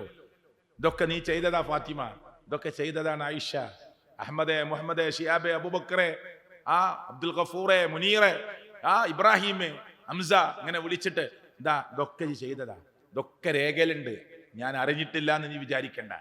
നാട്ടില് ആ പരിപാടി നീ ചെയ്തപ്പോ ഞാൻ അറിഞ്ഞിട്ടില്ല എന്ന് നീ ഒരിക്കലും വിചാരിച്ചു പോകണ്ട. ഞാൻ മറച്ചു വെച്ചതാണ്. നിന്റെ പക്കൽ ഒരുപാട് നന്മകൾ ഉണ്ടായിരുന്നു, അതുകൊണ്ട് ഞാൻ മറച്ചു പിടിച്ചു. നിന്റെ അഭിമാനത്തെ ക്ഷതമേൽപ്പിക്കാൻ ഞാൻ ആഗ്രഹിച്ചിട്ടില്ല. നിന്റെ കൂട്ടുകുടുംബ ബന്ധുമിത്രാദികളിൽ നീ ചെയ്ത ഈ തോന്നിയവാസത്തെ ഞാൻ മറച്ചു വെച്ചതാണ്, അതുകൊണ്ട് അറിഞ്ഞിട്ടില്ല എന്ന് നീ വിചാരിക്കരുത്. പക്ഷെ ഇവിടെയും നിനക്ക് ഞാൻ അത് മറയാക്കി നിന്നെ രക്ഷപ്പെടുത്തുകയാണ്. എന്താ കാരണം? വിശ്വാസമൊക്കെ റെഡിയാക്കി കുറെ നന്മ ചെയ്തവരാണ്. അതുകൊണ്ട് ഞാൻ അവസാനിപ്പിക്കുക. എന്നെ കേട്ടവരോട് എനിക്ക് പറയാനുള്ളത്, സുഹൃത്തുക്കളെ, നമ്മുടെയൊക്കെ ജീവിതത്തിൽ പോരായ്മകളുണ്ട്. നമ്മുടെ ജീവിതത്തിൽ ഒരുപാട് പോരായ്മകളുണ്ട്. അള്ളാഹു നമുക്ക് പുറത്തു നൽകുമാറാകട്ടെ. അള്ളാഹു നമുക്ക് മാപ്പ് നൽകുമാറാകട്ടെ. ജീവിതത്തിന്റെ രഹസ്യ മേഖലകളിൽ സംഭവിച്ചു പോയ ചെറുതും വലുതുമായ തെറ്റുകുറ്റങ്ങൾ സർവശക്തനായ അള്ളാഹു നമുക്ക് മാപ്പ് നൽകി നമ്മെ അനുഗ്രഹിക്കുമാറാകട്ടെ. അള്ളാഹുവേ, നിന്റെ പരലോകത്തെ നീ നിന്ദിച്ചു കളയുന്ന, അഭിമാനത്തെ പിച്ചിച്ചീന്തുന്ന ദൗർഭാഗ്യവാന്മാരിൽ ഞങ്ങളെ ഒരിക്കലും നീ പ്രവേശിപ്പിക്കരുത് അല്ലാ. ഭൂമിയിൽ വെച്ചും നീ ഞങ്ങളുടെ അഭിമാനത്തെ ക്ഷതമേൽപ്പിക്കല്ലേ അല്ലാ. ജീവിതത്തിൽ സംഭവിച്ചു പോയ ചെറുതും വലുതുമായ തെറ്റുകുറ്റങ്ങൾ അല്ലാഹുവേ, നിന്റെ അപാരമായ റഹ്മത്ത് കൊണ്ട് നീ പറഞ്ഞ വാക്ക് പോലെ നീ കാരുണ്യവാനാണല്ലോ റബ്ബേ, നീ കരുണയുടെ നിധിയാണല്ലോ റബ്ബേ, ഏറെ പുറത്തു കൊടുക്കുന്നവനാണല്ലോ നാഥ, നീ ഏറെ ഇഷ്ടപ്പെടുന്നവനാണല്ലോ റബ്ബേ. അൽ വദൂദായ അർ റഹ്മാനായ അർ റഹീമായ അല്ലാഹുവേ, നീ ഞങ്ങൾക്ക് മായ്ച്ചു കളഞ്ഞ് ഞങ്ങളെ ജീവിതത്തെ ധന്യമാക്കണേ അല്ലാ. സുഹൃത്തുക്കളെ, പശ്ചാത്താപത്തിന് പറ്റിയ ഇസ്തിഗ്ഫാർ വർദ്ധിപ്പിക്കേണ്ട സമയമാണ് നമ്മുടെ മുന്നിലുള്ളത്. അവിടെ പറഞ്ഞ് അവസാനിപ്പിക്കുക. നമുക്കറിയാലോ, മരുഭൂമിയിൽ നിങ്ങൾ കേട്ട് മടുത്ത കഥയാണ്. മരുഭൂമിയുടെ യാത്ര പോകുന്നു, കേൾക്കാത്ത ആരെങ്കിലും ഒരാളുണ്ടെങ്കിൽ എൻ്റെ മനസ്സിൽ ഇത് തട്ടട്ടെ എന്ന് നിനക്ക് പറയാണ്. മരുഭൂമിയിൽ യാത്ര പോകുന്ന മനുഷ്യൻ ഒട്ടകപ്പുറത്ത് വെള്ളം കെട്ടിവെച്ച്, ഭക്ഷണം കെട്ടിവെച്ച്, മാറ്റി ഉടുക്കാനുള്ള ഡ്രസ്സ് ഒട്ടകപ്പുറത്ത് വെച്ച് ദീർഘമായ യാത്ര മരുഭൂമിയുടെ ചെയ്യുന്ന ഒരു മനുഷ്യൻ. ആ മനുഷ്യൻ ദീർഘമായി സഞ്ചരിക്കുന്നു, തളരുന്നു, ക്ഷീണിക്കുന്നു. സുഹൃത്തുക്കളെ, അങ്ങനെ ഒരു മുൾച്ചെടിയുടെ ചെറിയ തണലിൽ ഒന്ന് ഇരിക്കാൻ തീരുമാനിച്ച് അവിടെ ക്ഷീണിച്ചവശനായ മനുഷ്യൻ ഒന്ന് കണ്ണടച്ചു പോകുന്നു. ഒട്ടകത്തെ കെട്ടിയിട്ടിട്ടില്ല. തൻ്റെ വെള്ളപ്പാത്രവും തൻ്റെ ഭക്ഷണവും തൻ്റെ വസ്ത്രവുമൊക്കെ ചൊമ്പിന്നെ ഒട്ടകപ്പുറത്താ. ആ ഒട്ടകം നടന്നുപോയി. കണ്ണെത്താ ദൂരത്ത് ഒട്ടകം മറഞ്ഞുപോയി. അയാൾ ഉറക്കിൽ നിന്ന് ക്ഷീണിതനായി ഉറക്കിൽ നിന്ന് കണ്ണു തുറക്കുമ്പോൾ യാത്ര വന്ന വാഹനത്തെ കാണാനില്ല. കാൽനടയായി അയാൾക്ക് എത്ര ദൂരം നടക്കണമെന്നറിയില്ല. അത്ര ദൂരം സഞ്ചരിച്ച ഒരാളാണ്. രക്ഷയില്ല, ഇനി തിരിച്ചു നടക്കാൻ കഴിയുമെന്ന് തോന്നുന്നില്ല എന്ന് വിചാരിച്ച് വീണ്ടും കണ്ണടച്ച് പ്രതീക്ഷകളെല്ലാം മങ്ങിപ്പോയി എന്ന് വിചാരിച്ച് വീണ്ടും തളർന്നിരിക്കുന്ന സമയത്ത് കണ്ണു തുറക്കുമ്പോൾ നഷ്ടപ്പെട്ടു പോയ ഒട്ടകം തൻ്റെ വെള്ളപ്പാത്രവും ഭക്ഷണവും വസ്ത്രവുമായി തൻ്റെ മുന്നിൽ ഇങ്ങനെ ഒരു അത്ഭുതം സംഭവിച്ചതുപോലെ നിൽക്കുമ്പോൾ അയാൾ ക്ഷീണം മറന്ന് ആ മനുഷ്യൻ ചാടി എഴുന്നേറ്റിട്ട് ഒട്ടകത്തിന്റെ കയറ് പിടിച്ചിട്ട് പറഞ്ഞു, അല്ലാഹുമ്മ, അല്ലാഹുവേ, അൻത അബ്ദി, നീ എൻ്റെ അടിമയാണ്, വഅന റബ്ബുക്, ഞാനാണ് നിന്റെ റബ്ബ്. നിന്റെ പ്രസംഗത്തിൽ തെറ്റിയതാണോ? അല്ല, അയാൾക്ക് തെറ്റിയതാ. എന്താ അയാൾ പറഞ്ഞത്? അല്ലാഹുമ്മ, അല്ലാഹുവേ, അൻത അബ്ദി, നീ എൻ്റെ അടിമയാണ്, വഅന റബ്ബുക്, ഞാനാ നിന്റെ റബ്ബ്. നബി സല്ലല്ലാഹു അലൈഹി വസല്ലം പറയാം, ആ മനുഷ്യന് കുറ്റമൊന്നും കിട്ടൂല. കാരണം അയാൾക്ക് തെറ്റിയത് ബിശിദ്ദത്തിൽ ഫറഹ്, സന്തോഷത്തിന്റെ ആധിക്യം കൊണ്ട് വാക്ക് പിടച്ചു പോയതാണ്. സന്തോഷത്തിന്റെ ആധിക്യം കൊണ്ട് വാക്ക് പിടച്ചു പോയതാണ്. നമ്മൾ എല്ലാ പ്രതീക്ഷയും കൈവിട്ട് നിൽക്കുമ്പോൾ പടച്ചവന്റെ ഒരു സഹായം കിട്ടുമ്പോൾ ചിലപ്പോൾ വാക്ക് കിട്ടൂല, പറയാൻ മാറിപ്പോകും. അങ്ങനെ സംഭവിച്ചു പോയതാണ് എന്ന് അള്ളാഹുവിന്റെ പ്രവാചകൻ. എന്തിനാ ഇത് ഉദ്ധരിച്ചത്? നബി സല്ലല്ലാഹു അലൈഹി വസല്ലമ ഈ മനുഷ്യന് എത്ര സന്തോഷമുണ്ടോ അതിനേക്കാൾ എത്രയോ ഇരട്ടി സന്തോഷമാണ് അള്ളാഹ് ചിരിക്കും എന്ന് വരെ ഹദീസിൽ പ്രയോഗിച്ചിട്ടുണ്ട്. യൽഹഖ് എന്ന് തന്നെ പ്രയോഗിച്ചിട്ടുണ്ട്. എങ്ങനെയാണ് ആ ചിരി എന്നൊന്നും നമുക്ക് വിശദീകരിക്കാൻ പറ്റൂല. അത് അവിടെ നിൽക്കണം. അള്ളാഹ് ചിരിക്കും, നമുക്കറിയില്ല. അള്ളാന്റെ കൈ അള്ളാന്റെ കാല് എന്നൊക്കെ പറയുന്നില്ലേ, അവിടെ നിൽക്കുക. അതിന്റെ അപ്പുറത്തേക്ക് നീട്ടാനോ കുറക്കാനോ വിശദീകരിക്കാനോ വലിച്ചു നീട്ടാനോ വളച്ചൊടിക്കാനോ ഒന്നും പാടില്ല. അള്ളാഹ് ചിരിക്കും, അത് നമുക്കറിയാത്ത കാര്യമാണ്. അല്ലാഹു തആല അമിതമായി സന്തോഷിക്കും. എപ്പോ? ഒരടിമ അവന്റെ ജീവിതത്തിൽ സംഭവിച്ച ചെറുതും വലുതുമായ എല്ലാ തെറ്റുകളും, പടച്ചവനെ, ഞാൻ നിന്റെ അടിമയായ ശിഹാബാണ് റബ്ബേ, നീയാണല്ലോ എന്നെ ജനിപ്പിച്ചത്, റബ്ബേ എന്റെ മരണം അതിന്റെ ഡേറ്റ് നിനക്കറിയുമല്ലോ റബ്ബേ, നീ നിശ്ചയിച്ചതല്ലേ റബ്ബേ. എന്റെ ജീവിതത്തിൽ ഇന്ന ഇന്ന സമയത്ത്, 1 വർഷം മുമ്പ്, 2 വർഷം മുമ്പ്, 6 മാസം മുമ്പ്, 8 മാസം മുമ്പ്, ഇന്നലെ, മിനിഞ്ഞാന്ന്, റബ്ബേ ഇന്ന് രാവിലെ, റബ്ബേ ഇന്ന തെറ്റ് സംഭവിച്ചു പോയി, അല്ലാഹുവേ സംഭവിച്ചു പോയതാണ്, അല്ലാഹുവേ നീ അല്ലാതെ മാപ്പ് തരാൻ ആരുമില്ല, നീ എനിക്ക് പുറത്തു തരണമേ അല്ലാ എന്ന് പറഞ്ഞ് കണ്ണു നനഞ്ഞ് ഗദ്ഗദമായി കരങ്ങൾ ഉയർത്താൻ പറ്റുന്ന സമയത്ത് കരങ്ങൾ ഉയർത്തി ലോകത്തിന്റെ രക്ഷിതാവായ റബ്ബിനോട് ഈ വിജ്ഞാനവേദിയിൽ, ഈ ടൗൺ ഹാളിൽ പങ്കെടുക്കുന്ന പ്രിയപ്പെട്ടവരെ, എന്റെ സുഹൃത്തുക്കളെ, ജേഷ്ഠാനികന്മാരെ, ഉപ്പമാരെ, പടച്ചവനോട് കരഞ്ഞു പറഞ്ഞാൽ പടച്ചവനത് ശൂന്യമാക്കി സുഫറാക്കി മടക്കാൻ നിങ്ങൾ നീട്ടിയ കരങ്ങളെ, നിങ്ങൾ ഒളിപ്പിച്ച കണ്ണീരുകളെ, നിങ്ങളുടെ ഗദ്ഗദമായ തൊണ്ടയെ അത് ചോദിച്ചത് ശൂന്യമാക്കി തട്ടിക്കളയാൻ അള്ളാഹുവിന് ലജ്ജയാണ് എന്ന് മുഹമ്മദ് മുസ്തഫ സല്ലല്ലാഹു അലൈഹി വസല്ലം. അതുകൊണ്ട് ഒരു സുവർണാവസരം കേട്ടോ, ഒരു ഗോൾഡൻ ചാൻസ് അള്ളാഹു നമ്മുടെ മുമ്പിൽ തരികയാണ്. റമദാൻ ഒന്നുകൂടി കിട്ടീന്റെ പ്രതിഫലമൊക്കെ പറഞ്ഞിട്ടാണ് നമ്മൾ തുടങ്ങിയത്, ഇനി ഞാൻ ആവർത്തിക്കുന്നില്ല. അതുകൊണ്ട് ഒരു വലിയ ചാൻസ് നമുക്ക് അള്ളാഹു തരികയാണ്. യാ അയ്യുഹല്ലദീന ആമനു, വിശ്വാസികളെ, കുത്തിബ അലൈക്കുമുസ് സിയാം കമാ കുത്തിബ അലല്ലദീന മിൻ ഖബ്ലിക്കും ലഅല്ലക്കും തത്തഖൂൻ. വിശ്വാസികളെ, നിങ്ങൾക്ക് നോമ്പ് നിർബന്ധമാക്കുന്നു, മുൻഗാമികൾക്ക് നോമ്പ് നിർബന്ധമാക്കിയതുപോലെ നിങ്ങളുടെ മേൽ നോമ്പ് നിർബന്ധമാണ്, മുൻഗാമികൾക്ക് നോമ്പ് നിർബന്ധമാക്കിയതുപോലെ. ലഅല്ലക്കും തത്തഖൂൻ. ഈ വാരിയല്ല് കൊണ്ട് അതിനു മുകളിൽ ഇറച്ചയും അതിനു മേലെ തൊലിയും അതിന്റെ താഴെ ഭദ്രമായ വാരിയല്ല്, അതിനുള്ളിൽ കടക്കുന്ന ഖൽബ്. പ്രിയപ്പെട്ടവരെ, വീട് ഇനി ശുദ്ധീകരണം തുടങ്ങും.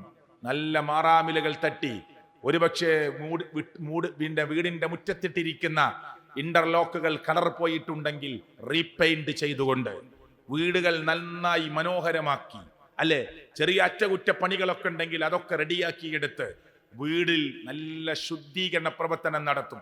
ഫർണിച്ചറുകൾ തുടക്കാൻ പറ്റുന്ന തുടക്കും, കഴുകാൻ പറ്റുന്നത് കഴുകും. എല്ലാം നോമ്പാണ് വരുന്നത്. ഒരു നനച്ചുകുളിയിലേക്ക് പ്രവേശിക്കാൻ പോവുകയാണ് മുസ്ലിം ഉമ്മത്ത്. വീട് പെയിന്റ് അടിച്ചില്ലെങ്കിലും പ്രശ്നമില്ല. മാറാമിലകൾ ഒരു മുക്കുമൂലയിൽ ഉണ്ടാവണമെന്നല്ല, വൃത്തി വേണം, ഉണ്ടെങ്കിലും പ്രശ്നമില്ല. പക്ഷെ മനസ്സിനുള്ളിൽ കിടക്കുന്ന മാറാമിലകളുണ്ട്. അസൂയയുടെ മാറാമില കേട്ടോ, പിന്നെ പരദൂഷണത്തിന്റെ മാറാമിലകള്, പരിഹാസത്തിന്റെ മാറാമിലകള്. എല്ലാ വിജ്ഞാനവേദിയിലും പങ്കെടുത്തിട്ട് ഇപ്പോഴും കുശുമ്പ് മാറിയിട്ടില്ല, ഇപ്പോഴും കുറുമ്പ് മാറിയിട്ടില്ല, ഇപ്പോഴും പോര് മാറിയിട്ടില്ല. എത്ര കൊല്ലായി കല്യാണം കഴിഞ്ഞിട്ട്? 40 കൊല്ലായി. ഇപ്പോഴും ഭാര്യയും ഭർത്തരും അങ്ങോട്ടും ഇങ്ങോട്ടും കീരിയും പാമ്പുമായിട്ട് ജീവിക്കുകയാണ്. പ്രിയപ്പെട്ടവരെ, ചാൻസ് കിട്ടിയ തട്ടിപ്പറയും, കുത്തിപ്പറയും. അങ്ങനെയുള്ള സ്വഭാവങ്ങളൊക്കെ ഉണ്ട്. കച്ചവടത്തിൽ കൃത്രിമം കാണിക്കും. ഇതൊന്നും അവസാനിപ്പിക്കാതെ ഹൃദയത്തിൽ നിന്ന്, ഹൃദയത്തിന്റെ ഭിത്തിയിൽ അള്ളിപ്പിടിച്ചു കിടക്കുന്ന ഈ വൃത്തികേടുകളുടെ മാറാമിലകളെ നിങ്ങൾ തുടച്ചു മാറ്റാതെ നിങ്ങളുടെ കൊട്ടാരവും വീടും മനോഹരമാക്കിയിട്ട് നാളെ പരലോകത്ത് രക്ഷപ്പെടാമെന്ന് ഞാനും നിങ്ങളും വിചാരിക്കുന്നുണ്ടെങ്കിൽ അത് തഖ്വയല്ല. അത്തഖ്വ ഹൗന, ഇവിടെയാണ് തഖ്വ എന്ന് അള്ളാഹുവിന്റെ പ്രവാചകൻ സല്ലല്ലാഹു അലൈഹി വസല്ലം ചൂണ്ടുവിരൽ ഇങ്ങോട്ട് ഉയർത്തിപ്പിടിച്ച് നീട്ടിപ്പിടിച്ചിട്ട് 3 തവണ ആവർത്തിച്ചു. അറിയണേ, ഇത് നന്നാകണം, നന്നായാൽ സകലതും നന്നാകും. അലാ അറിയണേ, വഹിയൽ ഖൽബ്, അതാണ് ഹൃദയമെന്ന് പ്രവാചകൻ സല്ലല്ലാഹു അലൈഹി വസല്ലം. അതുകൊണ്ട് പ്രിയപ്പെട്ടവരെ, ഒന്ന് ഒരുങ്ങുക. സംസാരിച്ച ഞാനും ഒരുങ്ങുക, നിങ്ങളും ഒരുങ്ങുക. അള്ളാഹു കുതൽ പഠിക്കാനുള്ള തൗഫീഖ് അള്ളാഹു നമുക്ക് പ്രദാനം ചെയ്യുമാറാകട്ടെ. അള്ളാഹുവെ, ജീവിതത്തിൽ സംഭവിച്ച എല്ലാ തെറ്റുകുറ്റങ്ങളും നീ ഞങ്ങൾക്ക് പുറത്തു മാപ്പ് നൽകണേ അല്ലാഹ്. റമദാനിന്റെ ഒരു മുന്നൊരുക്കം നടത്തുന്ന ഈ സമയത്ത് അതിന്റെ അഹ്കാമുകളിലേക്ക്, വിധിവിലക്കുകളിലേക്കല്ല ഞാൻ പ്രവേശിച്ചിട്ടുള്ളത്. മറിച്ച് ഈ പരിശുദ്ധമായ റമദാനിനെ വരവേൽക്കുന്നതിന്റെ മുന്നോടിയായി എന്തിനു വേണ്ടി നമ്മൾ ഒരുങ്ങണം എന്നത് മാത്രമാണ് ഞാൻ ഈ സംസാരത്തിലൂടെ ഉദ്ദേശിച്ചിട്ടുള്ളത്. അത് നിങ്ങളുടെ ഹൃദയത്തിലേക്ക് സന്നിവേശിപ്പിക്കാൻ സാധിച്ചു എന്ന വിശ്വാസത്തോടു കൂടി ഞാൻ എൻ്റെ വാക്കുകൾ അവസാനിപ്പിക്കുകയാണ്. അല്ലാഹു തആല നമ്മളിൽ നിന്നത് സ്വീകരിക്കുമാറാകട്ടെ. അല്ലാഹു ഇത് കബൂൽ ചെയ്യുമാറാകട്ടെ. ജീവിതത്തിൽ സംഭവിച്ചു പോയ എല്ലാ തെറ്റുകുറ്റങ്ങളും അല്ലാഹു തആല എനിക്കും നിങ്ങൾക്കും പുറത്ത് മാപ്പ് നൽകുമാറാകട്ടെ. അല്ലാഹുവേ, ലോകത്തിന്റെ നാനാഭാഗത്ത് വേദനിക്കുന്ന ഒരുപാട് കഥകളും ചരിത്രങ്ങളും കേൾക്കുന്നു. ഞങ്ങളെ നീ കാത്തുരക്ഷിക്കണേ അല്ലാഹ്. ദീനിൽ പ്രവേശിച്ചതിന്റെ പേരിൽ മാത്രം, മുസ്ലിമായതിന്റെ പേരിൽ മാത്രം വേദന അനുഭവിക്കുന്ന ഫലസ്തീൻ മക്കളെ പോലെ അള്ളാഹുവേ, ലോകത്തിന്റെ നാനാഭാഗത്തുള്ളവർക്ക് നീ ആശ്വാസം കൊടുക്കണേ അല്ലാ. അവർക്കൊരു സ്വതന്ത്ര രാജ്യം നൽകി നീ അനുഗ്രഹിക്കണേ അല്ലാ. അള്ളാഹുവേ, ലാ ഇലാഹ ഇല്ലല്ലാഹ് എന്ന കലിമത്തു തൗഹീദ് മുറുകെ പിടിച്ച് ജീവിക്കാനുള്ള സൗഭാഗ്യം ഞങ്ങൾക്ക് നീ പ്രദാനം ചെയ്യണേ അല്ലാ. കളിയാക്കുന്ന, പരിഹസിക്കുന്ന, അപഹസിക്കുന്ന, അള്ളാഹുവെ ദീനിൽ അനുവദിച്ചതോ ദീനിൽ പറഞ്ഞതോ കാര്യങ്ങളെ സമൂഹത്തിന്റെ മുമ്പിൽ പറയുന്നതിന്റെ പേരിൽ കുത്തുവാക്കുകൾ കൊണ്ട് ആക്ഷേപങ്ങൾ നടത്തുന്നവർക്ക് നീ പുറത്തു കൊടുക്കണേ അല്ലാ. അവർക്കും സത്യമാർഗത്തിലേക്ക് തിരിച്ചു വരാനുള്ള സൗഭാഗ്യം നൽകി നീ അനുഗ്രഹിക്കണേ അല്ലാ. അള്ളാഹുവെ, ഞങ്ങളുടെ കുടുംബ ബന്ധുമിത്രാദികളിൽ നിന്ന് മരണപ്പെട്ടു പോയ ഉമ്മമാരുടെ, ജ്യേഷ്ഠാനികന്മാരുടെ മക്കളുടെ ഖബറിനെ നീ വിശാലമാക്കി കൊടുക്കണേ അല്ലാ. അള്ളാഹുവെ, ലോകത്തിന്റെ എവിടെ വെച്ച് മരിക്കേണ്ടി വന്നാലും ലാ ഇലാഹ ഇല്ലല്ലാഹ് എന്ന കലിമത്തു തൗഹീദ് ഉച്ചരിച്ചു മരിക്കാൻ ഞങ്ങൾക്ക് നീ സൗഭാഗ്യം നൽകണേ അല്ലാ. ഘടത്തിൽ നിന്ന് രക്ഷപ്പെട്ടുകൊണ്ട് എല്ലാം ഹലാലായ മാർഗത്തിൽ വീട്ടി മരിക്കാനുള്ള ഭാഗ്യം ഞങ്ങൾക്ക് നീ പ്രദാനം ചെയ്യണേ അല്ലാ. റബ്ബന തഖബ്ബൽ മിന്ന ഇന്നക അൻതസ് സമീഉൽ അലീം. റബ്ബന ആതിന ഫിദ് ദുനിയ ഹസന വഫിൽ ആഖിറതി ഹസനത വഖിന അദാബന്നാർ. ആമീൻ ആമീൻ ബിറഹ്മതിക യാ അർഹമർ റഹീമീൻ.